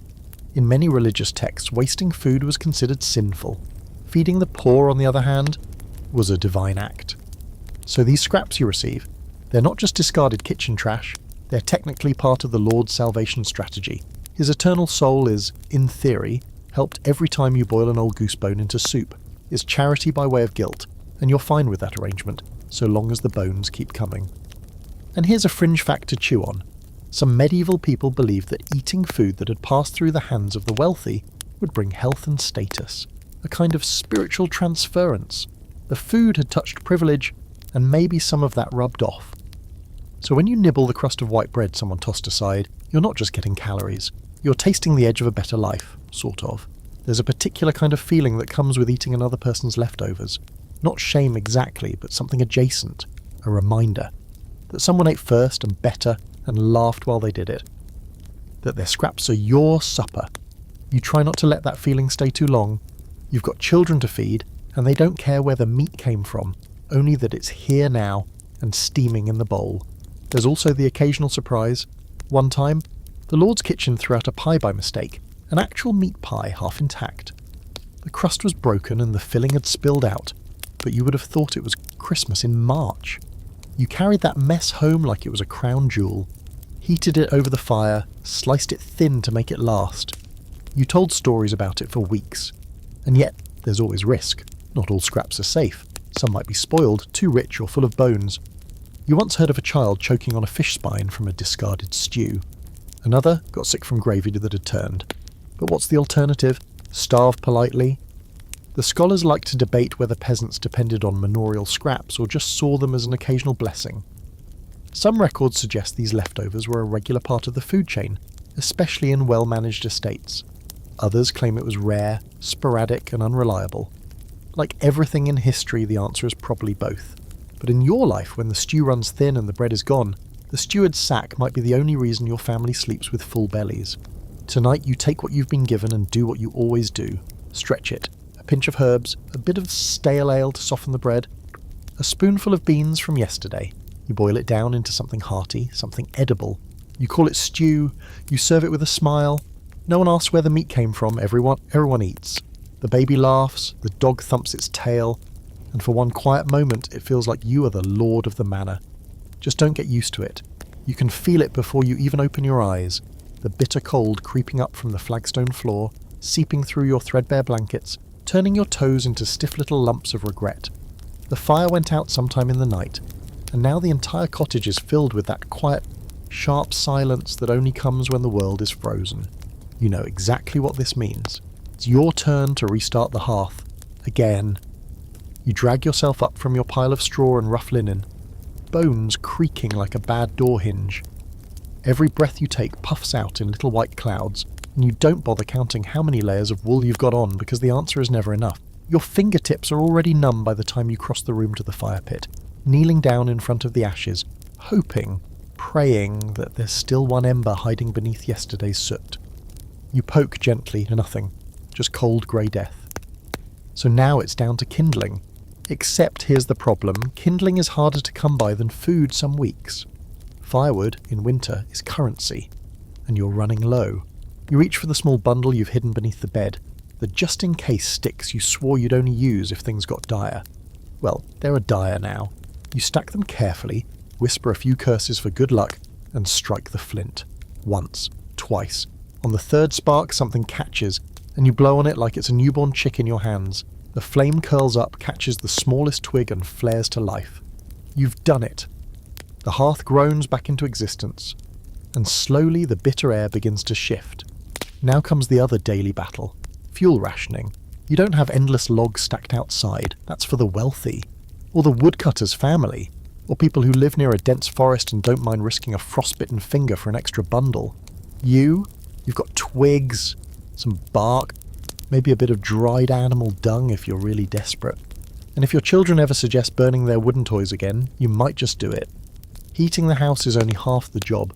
You need fire to cook too, and cooking, even the most pathetic attempt at it, takes fuel, so every twig, every scrap of burnable anything is carefully chosen. You break bread crusts in half to avoid reheating them. You soak hard beans overnight to cut down on boiling time. If the pot can simmer while you sleep, it does.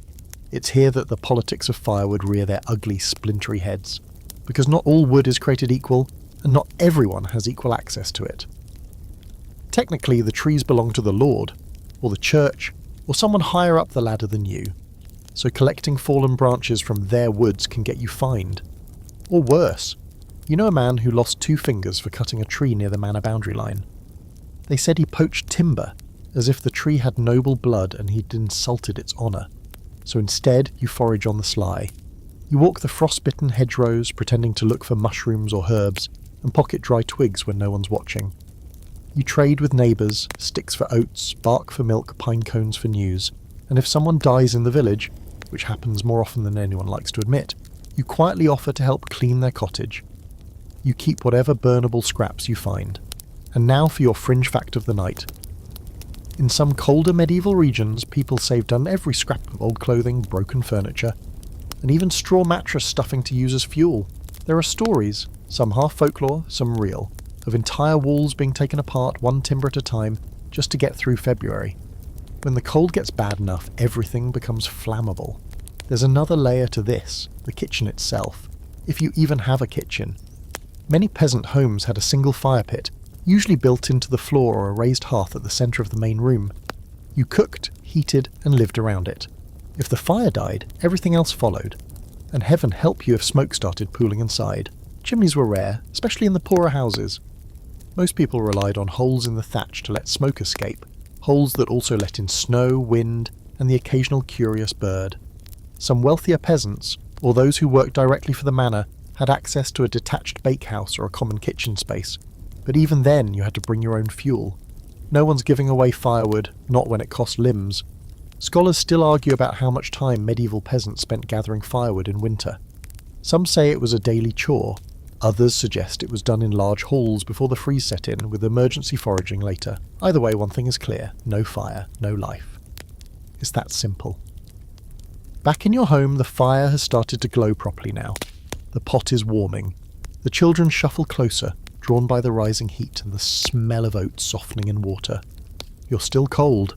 The walls are still damp, but this one fire makes it bearable, for a little while. You check your remaining bundle: 6 sticks, 1 piece of bark, and something that might be an old broom handle. Not great. You'll need to find more soon. You start planning the day: where to look, who to trade with, how to avoid the steward who watches the manor woods like a hawk in furs. Tonight, when the embers burn low again, you'll wrap yourself tighter, breathe so slow, and try to remember what summer felt like. And you'll pray, not just to the saints, but to the trees themselves, that they fall in the right place, that no one sees you gathering, that you can keep the fire going. Because winter isn't just hunger, it's cold, deep, creeping, merciless cold. And the only thing standing between you and it is a few splinters, a cracked pot, and a spark you keep guarding like your life depends on it. Because it does. It's afternoon, and the fire is finally holding steady. The room has warmed just enough that your fingertips no longer feel like little wood chips attached to your hands, and for a brief moment, you allow yourself the wild, dangerous thought. Maybe something sweet? Not a feast, not a cake. Certainly not sugar. What do you think this is, a royal banquet? No, you're talking peasant sweet. The kind that comes in late fall and if stored with care and luck lasts deep into winter. You climb into the loft again, the rickety ladder creaking with every step, and reach for the old wicker basket. Under a layer of straw and hope, you find it. An apple. Wrinkled, leathery, more brown than red now, but unmistakably still an apple. You cradle it in your hand like it's made of gold. You don't eat it right away. You could, but this is a moment that deserves ceremony. First, you bring it down and warm it near the hearth. Maybe you'll slice it and share it around. Maybe you'll stew it with a splash of ale and some stale bread to make a poor man's pudding. Or maybe, just maybe, you'll eat it yourself, slowly, alone, while no one's watching. You're not proud of the thought, but it's there. Fruit in winter is rare. What you didn't eat fresh in the fall had to be dried, preserved, or cellared. Apples are your best bet, especially the hardy tart varieties that don't bruise easily. If you pick them carefully, wrap them in straw and stack them in cool dark corners, they might last all the way into February. You've lost a few, of course. Mould, mice, and children with sticky fingers saw to that. But here's one that survived. A little miracle. You slice it open. The inside is dry, slightly mealy, but still fragrant. You set the pieces in a bowl, sprinkle over a pinch of salt, yes, salt, and slide the bowl close to the coals. The scent that rises is faintly sweet, tinged with smoke and memory. For just a moment, your house doesn't smell like boiled onions or old socks. It smells like a bakery in your imagination. If you're really feeling bold, you might add a little honey, if you have it. That would be the crown jewel. Honey was the sweetener of the time, long before sugar made its grand entrance into the kitchens of the wealthy. You might have a small clay jar hidden on a high shelf, sealed with beeswax and guarded like treasure. Every spoonful is sacred. Every drop, a reminder of late summer days and buzzing hives and the time you got stung in the face trying to steal honey from a wild nest. Tonight you use just a dab, barely enough to taste. You stir it into the stewed apples and pass the bowl around. The children's eyes light up like it's Christmas. They taste it like it's magic. Even the smallest spoonful feels rich, warm, and golden. You chew slowly, eyes half closed, letting the flavour fill your whole mouth, pretending for just a minute that this is normal, that this kind of comfort is something you can count on. But of course it's not. Sweetness in your life is an event, not a routine. Dried fruit is sometimes available, plums, pears, even berries, but they rarely make it past December. If you're lucky enough to know someone who knows someone with a merchant cousin, you might have tasted imported figs or dates once, but probably not. More likely your sweet tooth is built around the seasonal rhythm. Apples in fall, honey when you can beg it from a beekeeper, and maybe, just maybe, beet sugar or syrup if you've been reading weird herbal remedies. Now for your curious historical fact. In some parts of medieval Europe, tree sap, especially from birch, was tapped and boiled down into a thick, sweet syrup, not unlike early versions of maple syrup. It was rare, time-consuming, and mostly used in small doses for flavouring or medicine, but it did exist and occasionally someone in your village would try it. The results were mixed, depending on who did the boiling and how desperate they were, and now for a bit of scholarly argument. Some historians believe peasants actually had more access to sweetness than we think, thanks to wild fruits, honey, and various herbal concoctions. Others say, no way, that any kind of sweetener was so rare it bordered on mythical. As usual, the truth probably lies somewhere in between. Your village might see honey once a season, or maybe there's a generous priest with a fondness for stewed raisins. Or maybe, like most people in your station, you only get real sweetness when the earth provides it, and when it lasts. Tonight you finish your little bowl of stewed apple, licking the sides for any trace of honey that might still cling to the wood. Your partner smiles at you like they remember a time when desserts were a regular thing. The children bounce in their seats and ask if there will be more tomorrow. You say maybe, which is a lie, but one that feels kind. You'll find them another treat, some dried mint, a stronger stew, or maybe a bit of toasted bread with ale-soaked raisins if the baker owes you a favour. For now, you sit by the fire, the apple core resting in your palm like a relic. You don't throw it out. You'll dry the seeds, save them for spring, maybe try to plant a tree somewhere safe, somewhere the pigs can't get to it. It might not grow, the soil might be too tired, but maybe, just maybe, it will. And your children's children might one day eat apples in winter without thinking twice. That thought is enough to sweeten the evening all by itself. It starts with a cough. Soft at first, barely worth noting. Then it gets wetter, harsher, deeper, like it's dragging itself up from the chest with claws. You know the sound. Everyone does. It's the sound that turns kitchens quiet, makes people glance over with that same look, the one that sits somewhere between concern and fear. Because when someone gets sick in winter, it's not just an inconvenience. It's a problem, a big one. There's no doctor coming to your door. You don't have coin for that, and even if you did, you'd probably be told to pray harder or to bleed yourself into a bowl and hope for the best. So when your youngest starts coughing, cheeks flushed, breath rasping, you reach for the only thing you do have, soup. Well, something close enough to count. You know this routine, you've lived it too many times before. You open the stores and pull what you can. Dried herbs, garlic, a bit of hard cheese rind, the last of the fermented cabbage, and some old bones from the smoked pork. You boil water, slowly, cautiously, adding each ingredient like it's an offering to some half-forgotten kitchen god. The herbs go in. Thyme, if you've got it, maybe marjoram or nettle leaf, a pinch of dried mint if the child has chills. Everything simmering down into a potion made of odds, ends, and hope. You spoon the warm broth into a cup, hold it close to your child's lips, and coax it down in small sips. The garlic stings the nose, the herbs smell green and sharp. The broth itself is barely food, but it's warm, and warmth is half the medicine. You tuck them in with every scrap of wool you own and place a warm stone near their feet.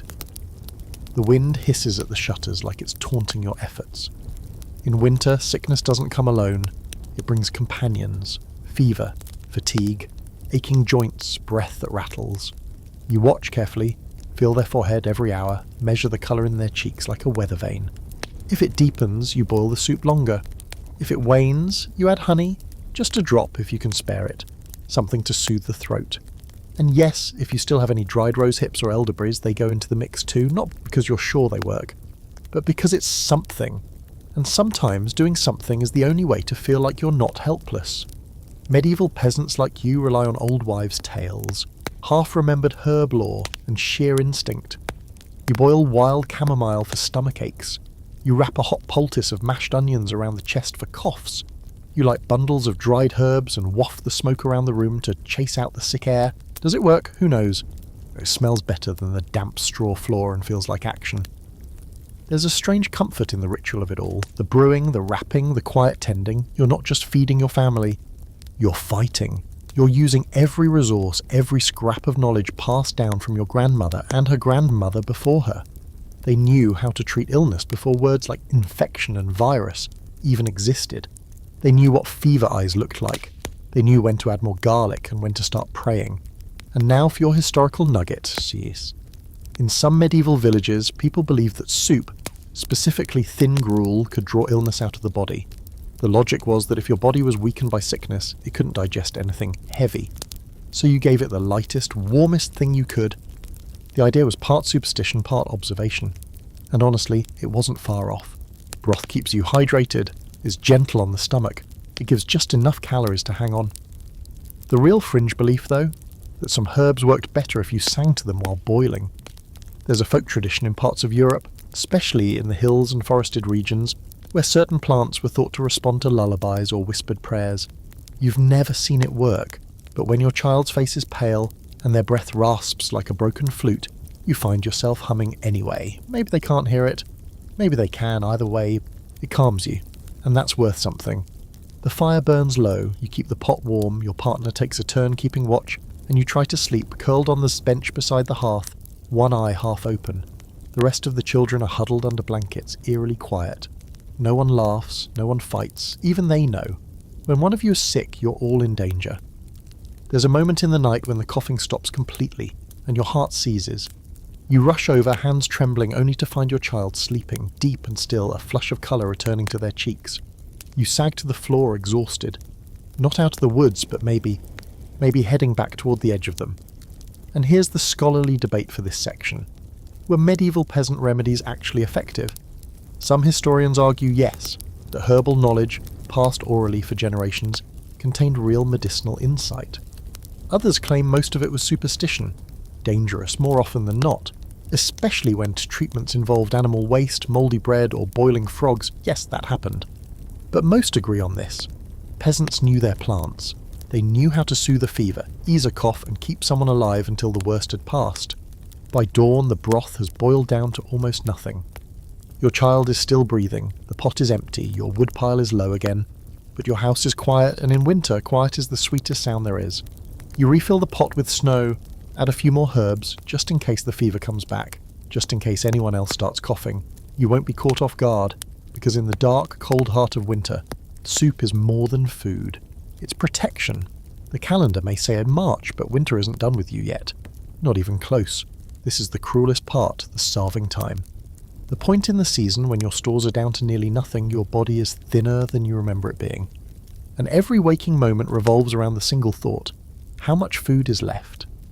You drag yourself from bed in the grey half-light, stomach hollow, lips dry, already knowing the answer before you check. Still you go through the motions, it's what you do. First, the root cellar. Bare, cold and quiet. You know every inch of that space now. You could navigate it in pitch dark and still reach for the last soft onion without hesitation.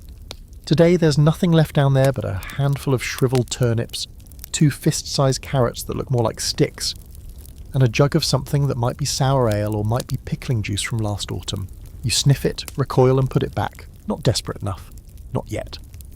The pantry shelves are emptier than you've ever seen them. One bag of oats with the bottom chewed out by mice, a crust of bread that's gone green and furry, and a jar of grease, mostly lard, tucked behind a basket like it was trying to hide. You run your finger along the rim and taste it. Still good, still usable, but not for long. There are no more bones to boil, no more cheese rinds. The flour barrel is down to dust. What you're left with now are fragments. Bits of food too small or too weird to eat before, but too valuable to ignore now. You gather them all, spread them on the table like a pitiful harvest, some dried peas, 2 garlic cloves, a few scraps of dried cabbage, and what might be a lump of pork fat from the holiday back in December. It smells strong but not dead, so it goes into the pot. Water, herbs, salt. You stir slowly, watching the scraps bob around like reluctant swimmers. You have no illusion of creating something hearty. This is survival stew, thin and underwhelming. It won't fill anyone's belly, but it'll give them something warm to swallow, something to distract from the ache. Your children are quieter now. They used to complain about turnips, about beans. Now they just eat what's given, chew slowly, and stare at the fire like they're hoping food will magically fall from the chimney. You envy that kind of hope. Yours has been worn thin by weeks of watching the shelves grow bare. The woodpiles shrink. The daylight disappear. This is when the real fear begins. Not panic. That's too loud, too pre-bright. This fear is slower. It creeps in around the edges of your thoughts. It speaks in whispers. What if spring is late? What if no one has anything left to trade? What if someone doesn't wake up tomorrow? You know you're not alone. Across the village, other families are scraping pots, boiling roots, and stretching the last of their flour into something vaguely edible. You've heard stories, grim ones, about eating moss, about drying bark and grinding it into meal, about stewing leather belts to soften them enough to chew. You haven't done any of those things. Yet. And now for your quirky historical moment. In some areas, people believed the cellar itself had a spirit, a guardian of stored food. If you treated it well, kept it clean, whispered thanks before opening the door, the spirit would keep your food fresh longer. Some families even left little offerings, a sprig of dried thyme, a smooth stone, a bit of bread. You tried it once, just for fun. That was weeks ago. The thyme is still there. The bread is gone. Scholars debate the exact nature of this starving time. Some records suggest that between late February and early April, rural communities saw a spike in mortality not from plague or cold, but from hunger. Others argue that most peasants managed their stores better, relying on strict rationing and communal support. But those scholars never lived through a winter where the snow still falls in March and the roots have turned to rot. You have. You're living it now. By midday, you've decided to venture out, to see if anyone has anything to spare. You bundle up in every layer you own, stepping out into a world that's still grey, still icy, still entirely unwilling to admit it's supposed to be spring. You visit 3 homes. At the first, they shake their heads before you even knock. At the second, they offer you half a scoop of barley in exchange for your last spool of thread. You say yes. At the third, an old woman gives you 2 eggs. You don't ask where she got them. You just thank her and keep moving. You return home with your loot, barley, and eggs and add them to the pot. Suddenly the stew looks almost edible. The children cheer, you don't. You know it's a one-time thing. Tomorrow you'll be back to garlic water and hope. But tonight you let yourself have an extra spoonful. Not because you're greedy, but because you need to stay standing. You need to keep stirring the pot, keep watching the fire, keep scavenging and trading and holding things together with whatever string and stubbornness you've got left. Outside, the wind shifts. You think you hear something different in it, a softness, a breath of warmth trying to break through. Maybe it's your imagination. Or maybe spring is coming, not today, maybe not tomorrow, but soon. Please. You wake to the sound of dripping. At first it doesn't register. You're so used to silence or howling wind or the creak of frozen beams groaning under snow. But this is different. Steady, soft, rhythmic. Water. Dripping water. Somewhere outside the ice is starting to melt. And in your world, that's not just weather. It's prophecy. You lie there for a moment, eyes closed, listening, like someone hearing music for the first time. Then you sit up cautiously because you've been burned by false hope before. Still, the signs are real enough. The air inside the house smells less like cold stone and more like damp earth. The frost around the window edges is thinner. And when you open the door, just a crack, you see a patch of mud, actual mud, peeking through the snow. It's ugly, brown and glorious. You want to cry just looking at it. But here's the thing, even with spring hinting at its return, there's still not enough food to last the week. So while the thaw teases you with the idea of green shoots and early herbs, you're left facing the same bare shelves and hollow pots, which means it's time to get creative. Enter your best friend and worst enemy. Fermentation. Preservation's scrappy cousin. You've already smoked, salted and dried everything worth saving. But fermentation? That's where things get truly medieval. Funky, smelly, questionable, but undeniably useful. You pull out your crocks and jars buried behind the woodpile and tucked under the table. These are the quiet warriors of your winter kitchen. Pots of pickled cabbage, brined garlic, maybe even a jar of preserved turnips floating in a cloudy solution that smells like old boots and vinegar. But it's food, it's alive, literally. You pry open the cabbage jar and the room fills with a sharp nose-stinging tang that makes the children gag and the dog leave the house entirely. You, however, smile. That smell, that's nutrition. That's vitamin C in the dead of winter. That's your ancestors whispering, "You're welcome." Fermented foods are your gut's best ally, even if your tongue still hasn't quite forgiven them. Sauerkraut, pickled beans, brined eggs if you're brave. They're strong, pungent and often suspicious looking, but they've kept you and everyone else alive for months. Without refrigeration, fermentation is your only way to keep vegetables edible past December. And sure, sometimes it goes wrong, a little mould on top, a lid that wasn't sealed tight, a smell so bad even the cat gives it a suspicious glare. But most of the time it works. You scoop out a chunk of kraut, give it a rinse and toss it into the pot. Add a brined garlic clove and a splash of vinegar from a bottle you swear used to have wine in it back in 1347.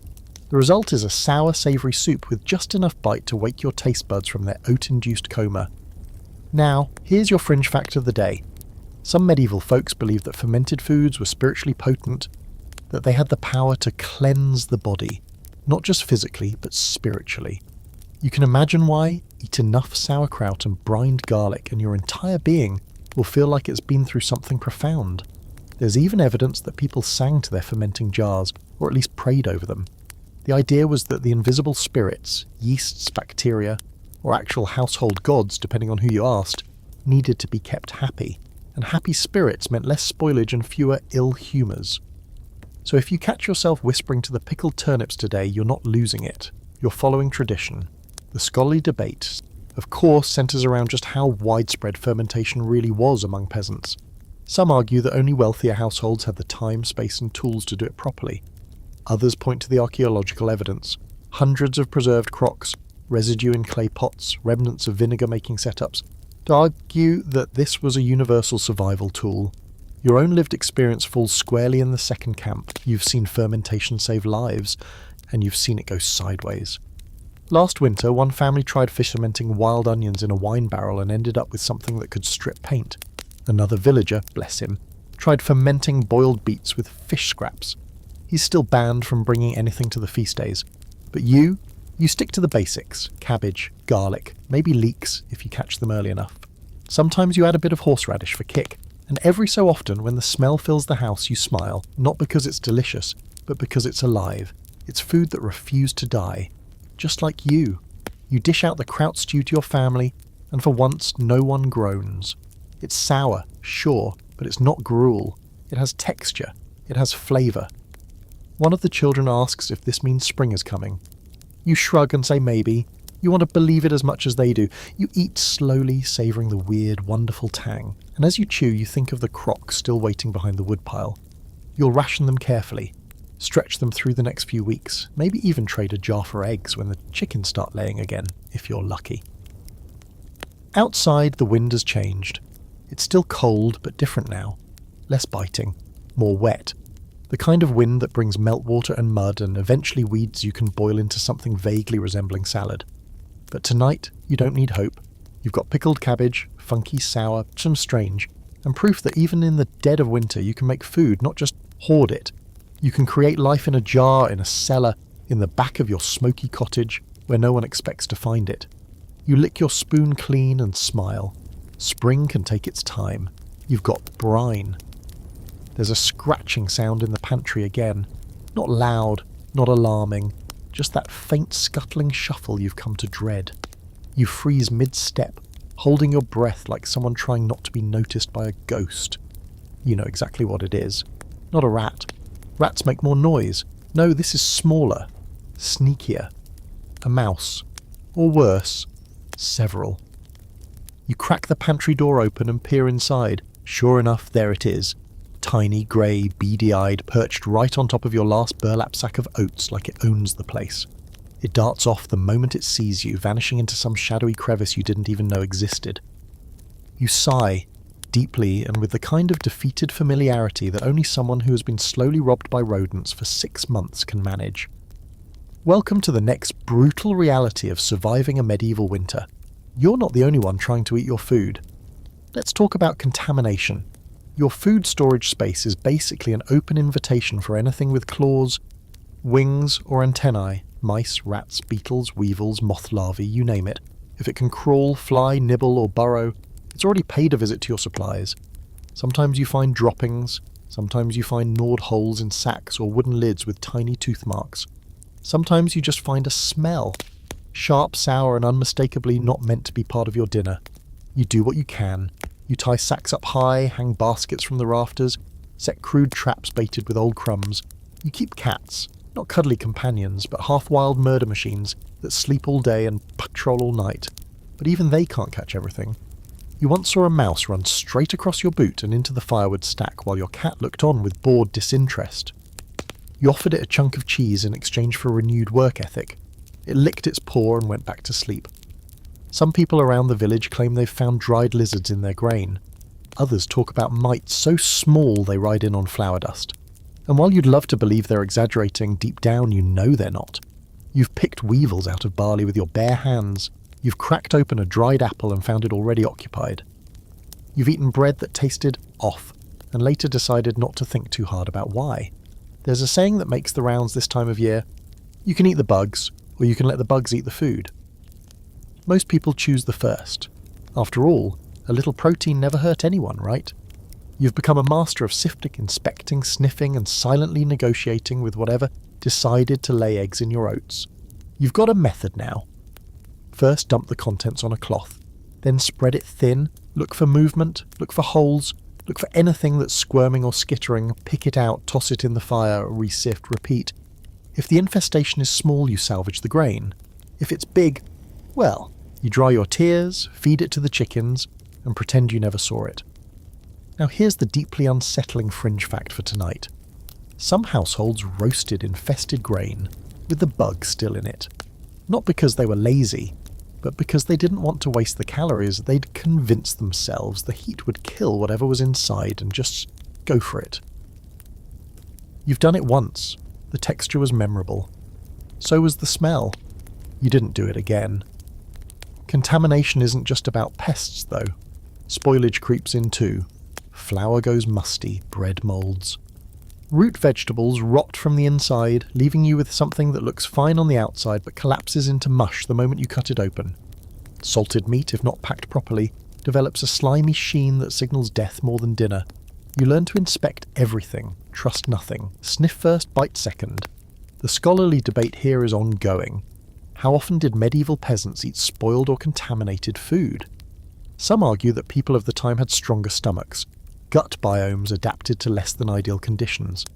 Others believe foodborne illness was common, just poorly recorded. After all, who's going to write down "died of old stew" when there are plagues and famines stealing the spotlight? The truth is probably both. People ate what they had, knew their limits, and sometimes paid the price. You take inventory of what's left in your stores, checking each container for signs of tampering. You find a weevil in the last handful of beans. You flick it out. You find droppings near the last of the dried apples. You set a trap with a dab of honey and a prayer. You find nothing in the salted pork jar. You do a silent fist pump because that is a miracle. And here's something no one talks about, the mental toll of all this. You already don't have enough food. Now you have to play pest detective every time you try to feed your family. Every time you lift a lid or untie a sack, there's that little spike of dread. Will it still be good? Will it be alive? The tension is constant. The disappointment is exhausting. But still, you push through. You wash the grain, you boil it longer, you add more garlic. Not just for flavour, but because it covers up the faint taste of something weird.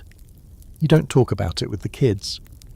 You just smile and serve their bowls with extra broth and an upbeat lie about how this one has more flavour than usual. Because what else can you do? The fire is burning, the stew is hot, and the pantry is one mouse emptier than it was this morning. You call that a win. It's early morning when the shouting starts. Not the usual kind, no squabbles over firewood or sheep that wandered off again, but sharp, urgent, echoing across the village square like a bell with anger behind it. You pull on your boots with numb fingers, heart already racing, because you know that tone. It's not gossip, it's not drama, it's hunger. You step outside and see the cluster forming near the bakehouse, wool-wrapped bodies moving like a flock of angry crows. It doesn't take long to understand what's happened. The bread is gone. Or rather, there's not enough bread, which might as well be the same thing. You edge closer. People are arguing with the baker, a red-faced man who looks about 10 minutes away from setting the oven on fire and walking into the woods forever. He's holding up his hands, shouting back over the noise, insisting that the flour's run out, the oven's cold, the miller hasn't delivered it, the steward took more than his share. On and on. No one's really listening. Because the real problem isn't the excuses, it's the empty baskets. You glance around at the faces near you, and you see something familiar. Fear, sharpened into fury. These aren't people looking for justice. These are people whose stomachs have been growling for days and whose children are pale and slow-moving.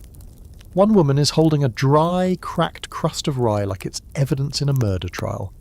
Another man is holding his child in one arm and a brick in the other. No one's thrown anything. Yet. You've seen this before. Bread riots, they call them now, though they never start as riots. Just a few voices, a few sharp words, then a shove. Then someone grabs a loaf that wasn't theirs, and suddenly the whole crowd moves like a wave crashing against the walls of hunger itself. It's not political, not strategic. It's emotional, instinctive, primal. Someone pushes forward. The baker tries to slam the oven door shut, but hands reach in. Not fists, not yet, just grasping, desperate fingers trying to snatch something warm. You hear yelling, you feel it in your chest. You think, absurdly, what if the fire goes out in the middle of all of this? What if the last batch doesn't even bake? The baker screams for the reeve. The reeve, of course, is nowhere to be found. Probably hiding behind the church, or worse, inside the manor where bread isn't scarce and the ale flows freely. A smarter man might send a guard. A richer one might offer grain from his own stores, but here in your little village, there's nothing left to give, nothing left to steal. Eventually, the baker does something unexpected. He opens the oven, wide, and lets the crowd take what they want. The loaves are still hot, some half-baked, some blackened on the bottom, but no one cares. Hands shoot forward. A few people cry. One woman just falls to her knees and starts eating the crust right there in the mud. It's not pretty. It's not ennoble.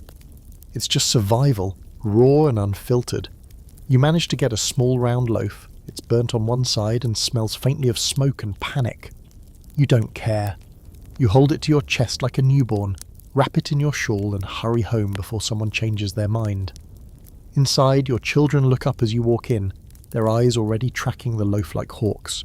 You break it apart, slowly, fairly, a piece for each of them, a piece for your partner, a piece for you, small and crusty but real. You chew in pullance, savouring every gritty bite. The bread is dense, heavy with branna and tastes like smoke. But it's warm. For a few minutes, the house is quiet. Now, here's your historical quirk. Medieval authorities feared bread riots more than almost anything else. Because while taxes could be raised, and borders could shift, and wars could be waged in faraway lands, the moment the people couldn't eat, that was the beginning of unrest. Some towns actually passed laws requiring bakers to sell their loaves at a fixed price regardless of the grain market. Others mandated how much weight each loaf had to carry, leading to a bizarre system of measurements, fines, and officials literally weighing bread with stones. Of course, those systems only worked when there was grain to be baked. No amount of law can conjure wheat out of frozen ground. And here's where scholars start debating. Were these riots common? Some records say yes, especially in years of bad harvests, which were, let's be honest, most years. Others claim they were rare and localised, not full-scale revolts, but small bursts of desperation. But all agree on one thing. When people don't eat, things fall apart. Fast. Back in your cottage, the bread is gone within minutes. Crumbs cling to the children's sleeves. One of them is licking their fingers like they're tasting cake. You let them. You don't say a word, your belly is still growling, but your heart feels steady. Like maybe you bought yourself another day, another night of sleep without the gnawing ache of total emptiness. Later, as the sun sets behind the trees, you hear footsteps outside, heavier ones this time. The reeve, finally, making his rounds. He's checking houses to see who took what, who crossed the line, who might be guilty of theft or disruption. You don't answer the knock, you blow out the candle, hush the children and stay quiet. Because today wasn't a crime, it was hunger. And you won. The knock comes again the next morning, no longer tentative, no longer the reeve alone. This time it's two of the steward's men, cloaks damp with frost, boots caked in half-frozen mud, faces set in that perfect expression of forced civility barely concealing contempt. You open the door with a neutral expression, the one you save for tax day and funeral visits. One of them clears his throat, dramatically, as if you're about to be honoured rather than accused. "We're here about the grain weights," he says, as if this makes sense. You nod, say nothing. Of course it's not really about the weights.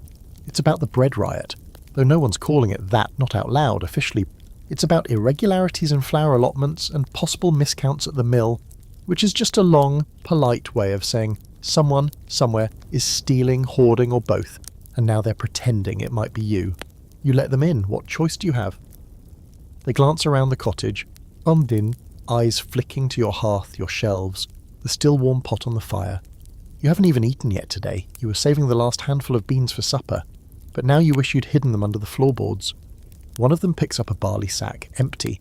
The other sniffs the air like he's a wolf and you're roasting venison behind his back. They find nothing. Of course they don't. If you had extra grain, your cheeks wouldn't look like you've been carving them thinner every week. They leave with a muttered warning and a meaningful glance at the children. You shut the door and lean against it for a long moment, teeth gritted, fists clenched. You're not afraid. Not really. You're just tired. Of pretending there's enough. Of watching the powerful investigate the powerless while ignoring the real thieves. Because if you want to talk about suspicious food practices, you need to start with the miller. Ah, yes, the miller. That cheerful, shifty-eyed man who runs the watermill down by the river. He's the gatekeeper between you and your bread. You give him your grain and he grinds it into flour, for a price, of course. A handful for every sack, a scoop for every bushel. That's fair. That's the way it's always been. But lately his handfuls have been getting bigger, and your flour has been getting smaller. You're not the only one who's noticed. Quiet complaints have started circulating like smoke. He's taking too much, he's watering down the flour, he's mixing in chaff or dust to bulk it out. Someone claims they found crushed pebbles in their bread, which seems dramatic until you chip a molar on something crunchy and start to wonder if it's true. You have no proof. No one does, but you know. And here's your historical insight for the day. Medieval millers were notoriously distrusted. They handled everyone's grain but answered only to the Lord, or worse, to no one. In many villages, they were exempt from certain taxes or legal systems, which made them both necessary and untouchable. And since they were often the only people who understood how the machinery worked, the rest of you were at their mercy. The phrase "an honest miller" was considered almost a joke in some regions. In fact, millers were so infamous for skimming and scamming that entire folk songs were written about them. Tales of secret compartments in the floor, hollow scoops, rigged scales. Some even claimed the millstones themselves were cursed, churning out bad flour to punish greedy hearts. You've heard those stories since you were small. Now you think about them every time your flour runs short and your stomach runs empty.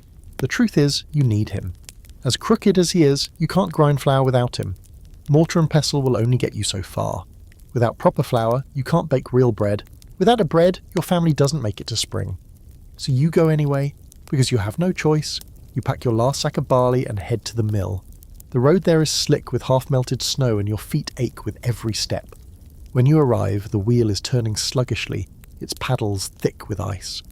The miller is inside, sipping ale, laughing at something only he finds funny. He greets you like an old friend. You nod, hand over the sack, watch as he scoops a bit from the top with his standard measure, which looks suspiciously larger than last time. You don't argue, you don't glare, you don't even speak, you just wait. The grinding takes time. You watch the gears creak and turn, watch your barley vanish into the mouth of the machine, and wonder how much you'll get back. When it's done, he hands you a much too light sack, offers you a smile that doesn't quite reach his eyes, and turns back to his fire without another word. You leave. You say nothing, because someday, maybe not this season, maybe not even this year, but someday the village will remember. There's a slow boil behind every tight-lipped nod and every spoon of gruel made with flour that feels like sand. People talk, people keep score, and people don't forget who cheated them when they were starving. Now here's your fringe fact. In some medieval villages, millers were tried in what were called bread courts, special tribunals overseen by local lords to investigate accusations of theft or fraud involving bread and flour. Some were fined, others lost their mills, a few were even beaten publicly. The only thing worse than a thief, after all, was a thief who stole food. Back home, you sift the flour through your fingers. It's gritty, coarse, probably full of husks and filler. You know it'll bake into a dense, bitter loaf. You also know you'll eat it anyway, because right now, honesty doesn't feed your family. Flour does, and you'll take it however you can get it. Night falls faster these days, like someone pulling a curtain closed with impatience. The clouds hang low and heavy, pressing against your roof with that familiar weight of late winter exhaustion. The fire crackles weakly. The pot bubbles with something thin and forgettable. You're chewing on bread so tough it's fighting back, when there's a knock at the door.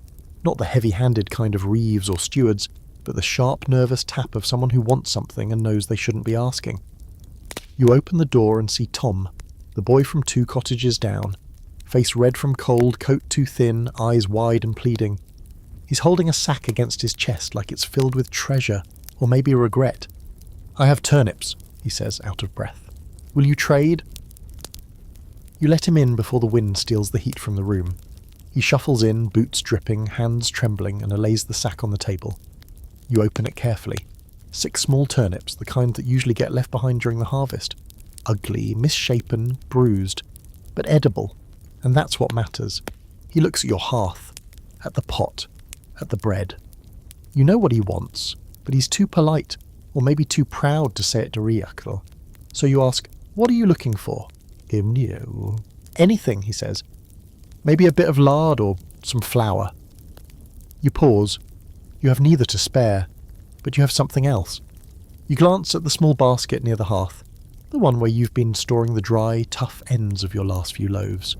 Not enough to make a meal, but more than what Tom probably has. You pick out 3 pieces, toss them into a bowl, ladle some of your soup over the top and pass it to him. His eyes light up like you handed him a roasted pheasant. He eats without speaking, and you pretend not to watch how quickly the food vanishes. He wipes the bowl with a crust, then his sleeve, and hands it back.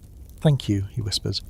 You nod and hand him 2 pieces of bark from your dwindling wood stash because it's going to be cold tonight, and you can't pretend you didn't see his shivering. This is what theft looks like in late winter. Not the kind with daggers or crowbars, but the quiet kind. The creeping, desperate kind. Sometimes it's masked as trade, sometimes it's just a glance towards someone else's garden, or field, or cellar. You haven't done it yet, but you've thought about it. Everyone has. Last week, someone's onion patch was dug up in the night. The earth was frozen solid, but the thief got them anyway. Every last bulb. No one admitted it. Everyone just looked at each other sideways the next morning, hands in sleeves, faces unreadable. Then there was the dried fish that disappeared from the old widow's pantry, and the 2 hens that went missing from the far edge of the village, feathers scattered like an accusation. And now the rumours started to spread. Someone saw tracks in the snow, near the manor's storehouse, near their grain. You can feel it in the village air now, something tense, heavy just beneath the surface. People locking their doors at night. Eyes following strangers a little too long. Conversations stopping the moment someone new walks by. You know the signs. Hunger is becoming something else now. It's becoming suspicion. And here's your historical thread to pull on. Late winter theft wasn't rare. In fact, it was expected. Known by various names, gleaning after dark, the silent trade, frost thieving. People took what they needed to survive, especially from fields or storehouses where the owners had more than they could eat. Some communities even developed unspoken rules around it. Steal from the manor, not your neighbour. Take what you need, not what you want, or do you want. Don't get caught. But not everyone played fair. And when things went missing, accusations flew, reputations cracked, fences went up, and justice got colder than the weather outside. One of the oddest fringe beliefs of the time was that a thief's footsteps would never melt, that the snow they stepped on would stay frozen, refusing to forgive the weight of a dishonest soul. You've never seen proof of that. But lately you have noticed footprints where they shouldn't be, circling chicken coops, passing near the communal well, stopping at doorsteps and vanishing. Tonight, as you bank the fire and listen to the wind curl around the house, you wonder, how far would you go if your children were starving? What line wouldn't you cross if it meant one more warm meal, one more night with a full belly? You don't have an answer. And that scares you more than the footprints. In the corner there, the sack of turnips sits untouched. You'll cook them tomorrow. Maybe mash them with dried herbs. Maybe mix them into a flat cake if you can find enough flour crumbs in the bottom of your barrel. You watch Tom disappear into the dark with his boots scraping across the frost and your bark in his arms. He didn't steal, but he would have. You saw it in his eyes, and you would have let him. Because there's a difference between a thief and a survivor. At least, for now. You hear the church bell ring 3 times at dawn, and slow and steady, the kind of chime that tells you it's not for a wedding, not for a celebration, but a funeral. You don't need to ask who it's for. The old man who lived alone in the stone cottage by the boundary wall hadn't been seen in 2 days. He didn't die of plague or war or wolves. He died of winter, of emptiness, of a stomach that stopped asking for food because there was nothing left to give it. And the thing is, he wasn't even the first this year. You stand outside your cottage for a moment, watching villagers gather. No one cries, no one weeps, grief feels like a luxury now. They bury him quickly. The ground is still half frozen, and no one wants to linger. A few say prayers. The priest, bless him, says something about hope and resurrection, though even he sounds tired of pretending. You notice people glancing around, checking faces, checking frames, measuring who's thinning too quickly, who might be next. It's not a good sign. You go back inside shaken, not by the death itself, but by how normal it felt. There was no shock, no wailing, just quiet resignation. A village losing weight, a village losing parts of itself. And so that night, after the children are asleep, after your partner has dozed off near the fire, you do something you haven't done in weeks. You kneel by the bed, fold your hands and pray. Not loudly, not poetically, just a whisper like you're trying not to wake the saints. You ask for food, for sun, for something green to break through the frozen ground, for anything. Then, half out of desperation, half out of ritual, you fast. It's not like you had much to eat today anyway, just thin gruel and half a turnip. But tonight, you make it official. No dinner, no stolen crusts. You drink water and lie back on the straw mattress, stomach aching, body buzzing with cold and emptiness. But the strange thing is, there's clarity in it. A kind of mental sharpness that cuts through the fog of hunger. You think of Lent, of all the fast days on the church calendar. How many times you've been told that hunger is holy, that denying yourself food purifies the soul, sharpens the spirit. You're not sure if you believe it, but there's something comforting in pretending this pain has a purpose. This is where it gets weird. There's a whole psychological layer to fasting in the medieval world. It wasn't always just about religion. For peasants like you, it was often a form of self-preservation disguised as piety. You couldn't eat, so you told yourself you shouldn't. You weren't starving, you were sacrificing, you weren't poor, you were pious. It helped. Sometimes. Scholars still argue about how often peasants actually followed the church's long and complex fasting rules. Technically, you're supposed to avoid meat on Fridays, during Lent, during Advent, and on a bunch of saints' days that feel like they happen every week. But when you're already living on onions and barley, it's hard to say whether you're obeying the church or just running out of pigs. Still, there were exceptions. People made do. They turned eel and beaver into fish with enough ecclesiastical loopholes. They claimed eggs didn't count because chickens just sort of lay them on their own. You heard once that otter meat was considered acceptable because it lived in the water. You don't ask us too many questions. One of your neighbours, a deeply devout woman with a sharp tongue and sharper elbows, once traded a full ham during Lent for a prayer candle and a chicken feather. When someone asked her if that counted as breaking the fast, she said, "God understands. Hunger is louder than doctrine." You're starting to think she had a point. Tonight, the hunger sits with you like an old friend. It doesn't shout, it doesn't beg. It just hums beneath your skin, reminding you that you're still here, still waiting, still holding on. You pull your shawl tighter and close your eyes. You dream of green things, fresh shoots pushing through wet earth, wild herbs bursting from under melting snow, dandelions, chickweed violets, a handful of bittercress with soil still clinging to the roots. You see yourself gathering them in a basket, humming an old song you haven't sung in years. You're barefoot, you're smiling, you're full. Then morning comes, you wake to the sound of water dripping from the eaves again. More than yesterday. A steady trickle, like the house is weeping with relief. You step outside and blink against the sunlight. Sunlight, soft and golden and real. There's still frost on the ground, but the air feels different. Not warm exactly, but less cruel. You walk to the edge of the yard and see it. The first patch of green. It's tiny. A scrap. A brave little sprig of something poking up through the thawing soil. You don't know if it's food or weed, but you don't care. You fall to your knees in the mud and laugh. Quietly, breathlessly, like someone who just remembered what joy feels like. You pluck it. You bring it inside. You hold it up like a trophy. The children don't understand, but they smile anyway. And tonight, when you boil it into the soup, not because it adds much flavour, but because it matters, you all eat with something close to reverence. Because it means something. The ground is waking up, and you're still here to see it. You go back to the same patch the next morning, this time with a basket slung over your arm and hope coiled tight in your chest like a seed about to split open. The ground is still damp and cold beneath your boots, the mud sucking at your soles like it wants to pull you back into winter, but the air smells unmistakably of earth now. Not ash, not smoke, not rot. Soil. Living, waking, patient soil. And growing from it finally is food. Not much. Not glorious fields of grain or heavy cabbage heads, but the kind of first growth that keeps peasants like you from starving in March and April. Chickweed, wild garlic, nettles, sorrel, sharp, pungent, bitter greens that sting your tongue and bring tears to your eyes. The kind of food that's so alive, so fierce and untamed, it almost tastes aggressive after months of gruel and dried beans. You gather slowly, hands careful, eyes scanning. You've done this before, last spring, the spring before that.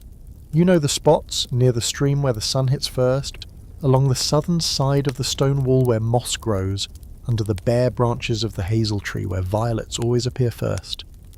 You whisper thanks to the ground without even thinking. It's not superstition, it's manners. By midday your basket is half full. You've even found a few wild onions, tiny but fragrant, their smell cutting through the cold air like a promise. You chew one raw, just to remind yourself you're not dreaming. And this is where we pause and appreciate the real genius of medieval peasants. Foraging wasn't desperation, it was strategy. You knew your plants, you had to. No one could afford to mistake hemlock for parsley or eat too much bitter dock without regretting it. Knowledge of what to gather, when and how was passed down like treasure.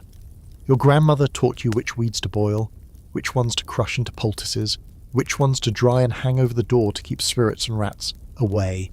You listened, you remembered, and now that knowledge is keeping you alive. There's a scholarly debate here, of course. Some argue that medieval peasants didn't forage much at all, that they stuck to cultivated crops and left the wild plants to pigs and goats. Others point to herbals, manuscripts, and local traditions to argue the opposite. But when you've lived through a winter like this, you don't need a scholar to tell you that nettle soup and dandelion salad weren't just decoration, they were survival. You bring the basket home like it's full of treasure. And to be fair, it is. The children gather around, poking at the leaves, wrinkling their noses. You let them sniff the wild garlic, break the purple-streaked stems of dead nettle, nibble a leaf of sorrel and make that scrunched-up face at the sourness. You don't scold them, it's part of the ritual. Food should surprise you sometimes. You set to work cleaning and sorting your haul. Some will be boiled into a green broth so bright it looks like spring itself. Others will be mashed into a kind of paste with a handful of barley and garlic. One particularly stubborn dandelion root you roast in the ashes, just to see what happens. You add it to your evening porridge, and it tastes like mud and courage. The fire burns low. The house smells green again, sharpened and bitter, but clean, fresh, like the first breath after a storm. Tonight's meal doesn't fill your stomach, not really, but it fills something else, something hollow that's been gnawing at you all season. It's not just about calories, it's about colour, texture, the feeling of eating something that grew, not something that merely lasted. Here's your fringe fact for the night. In some places, especially in the highlands and forests, peasants believed that the first edible plant found in spring had to be shared among the family in silence. No talking, no chewing sounds, no speaking ill of the season past. It was a way of thanking the land without words, a superstitious ritual to keep the fields fertile and the hunger from coming back. You try it tonight. The silence feels sacred. And while we're here, another odd belief. Nettles, if picked before dawn on the spring equinox gruel, were said to have healing powers. You once knew a woman who boiled early nettles in milk and swore it kept her joints from aching through summer. She also used to talk to geese, so take that as you will. Still, you do save a handful of your best nettles. You tie them in a bundle and hang them near the window. Not because you expect magic, but because you never know what kindness might come from showing a little respect to the wild things that chose not to let you starve. As the children drift to sleep, bellies warmed by the nettle soup and barley paste, you sit by the fire and breathe. The air smells different, cleaner. The weight on your chest feels lighter. You allow yourself a thought that felt dangerous just a few weeks ago. We're going to make it. Not comfortably, not easily, but the worst is behind you now, the land is waking up, the food is coming back, slowly yes, reluctantly yes, but coming. You make plans in your head as the embers glow, where to gather tomorrow, how to stretch what you found today, when to check the herb garden by the churchyard. Maybe the monks have new mint growing. Maybe the bees will stir soon. Maybe someone will barter eggs for wild garlic bundles. For now, you rest your hand on the empty basket and smile. It won't be empty long. It's muddy now. Gloriously, relentlessly muddy. Every step you take outside squelches. Every footstep pulls at your boot like it's trying to reclaim you. The fields haven't turned green yet, but the white has retreated, and that alone feels like a victory. The snow is gone except in shady corners and beneath the hedgerows, melting into dark puddles that glint like coins in the morning sun. You wake to birdsong, real honest birdsong. And for a moment you lie in bed smiling like someone who's just remembered the answer to a riddle. The children stir beside you. They're thinner, yes, but they're laughing again. And they're hungry in a hopeful way now. Not the deep, hollow craving of midwinter, but the impatient kind. The kind that knows something better is around the corner. Breakfast is still simple. Barley and sorrel, a pinch of salt. But there's a violet tucked into the centre of each bowl. Just one per child plucked from the soft moss beneath the east wall of the church. You watched their faces light up when they saw the colour. You didn't explain it. You didn't need to. After breakfast you head to the fields. It's not quite planting time, but soon, very soon. The earth is softening underfoot, and the first real labour of the spring season is upon you. Muck spreading, the most glamorous task in the peasant calendar. You and half the village spend the morning carting manure from the pit behind the barn to the furrows, flinging it in wide arcs across the still barren soil. It's disgusting, it's exhausting, but it's life. The stink of it clings to your clothes, gets under your nails, settles in your throat. By the end of the day, you smell like a compost heap, and no one complains, because that smell means food in the future. And right now, that's everything. You take a break mid-morning, sitting on the edge of a field with your sleeves rolled up and your back aching. One of your neighbours offers you a handful of dried apple slices. You offer him some roasted nettle stalks in return. The exchange is silent, the kind that says more than words. He chews slowly and nods. You nod back. And this is where we wrap it all together. You made it.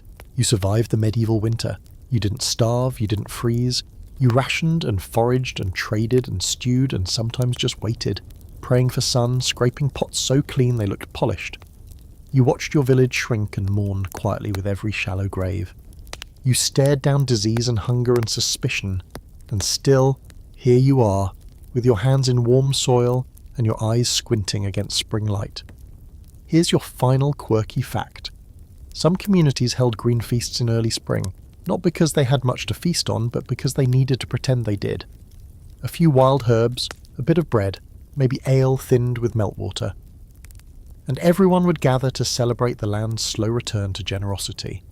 It was less about indulgence, and more about defiance. A way of saying, we're still here, we outlasted the cold. You wonder if there'll be one this year. The baker has started milling again. The miller's taken on a slightly more polite tone. No one's forgiven him, but no one has the energy to start a feud in planting season. The reeve has stopped knocking, and even the steward hasn't been seen in over a week. Maybe he's fasting for Lent, or maybe that he's just waiting for spring taxes to hit. The church bells ring again at sunset, not for morning this time, but for vespers. You don't go. You stay by the field, finishing your last pass with the muck bucket, watching a few wild hares dart across the edge of the woods. One pauses, sniffs the air and bolts, You smile, smart rabbit. Back at home, dinner is wild garlic broth with a poached egg, your first egg in months. One of the hens finally laid again. And you nearly cried when you found it. Perfect and warm, nestled in the straw. You split it 4 ways, carefully, each person getting a bite of yellow. It tastes like butter, like sunlight, like everything you missed without even realizing it. You fall asleep with dirt still under your fingernails and the scent of wild onion in your hair. You're tired to your bones, but it's a good tired, not the kind that comes from empty bellies and cold nights, but the kind that follows work and warmth and something that almost feels like peace. You don't dream about food tonight, you dream about planting, and that more than anything is the sign you've truly made it through. And just like that, the long, grinding winter gives way, not with a grand fanfare, not with feasts or fireworks, but with little things: a bud on the hedgerow, a hen's egg, warm in your hand, the sound of a child laughing at something so small and silly that you almost forget what hunger even felt like. You survived, not with ease, not without loss, and certainly not in comfort, but you did. It's strange now looking back. The snow, the silence, the scraping of spoons across empty bowls, it all feels distant, like a shadow pressed into old wood. But those memories stick with you. You'll plant your turnips a little earlier this year. You'll save an extra jar of kraut. You'll dry more herbs and salt more beans, because you know it'll come again. It always does. But next time, you'll be just a little more ready. This wasn't just a story of survival. It was a story of patience, of cunning, of tiny victories. A story about the taste of warm bread after weeks of nothing. About the way your hands moved without thinking, kneading dough, foraging for wild greens, stirring soup with whatever courage was left in your arms. You were the cook, the healer, the hunter, the provider, the quiet strategist in the face of a season that didn't care if you made it or not. And here's the wildest part. You weren't alone. Across the centuries, across countless villages and frozen mornings, there were thousands, millions, just like you. Enduring, adapting, learning to find sweetness in a wrinkled apple and joy in a bowl of broth shared in silence. So if tonight you're sitting in a warm room, with full shelves and humming appliances, take a second to remember that long ago you, the you with frostbitten fingers and a cabbage stew simmering low, measuring salt like it was gold.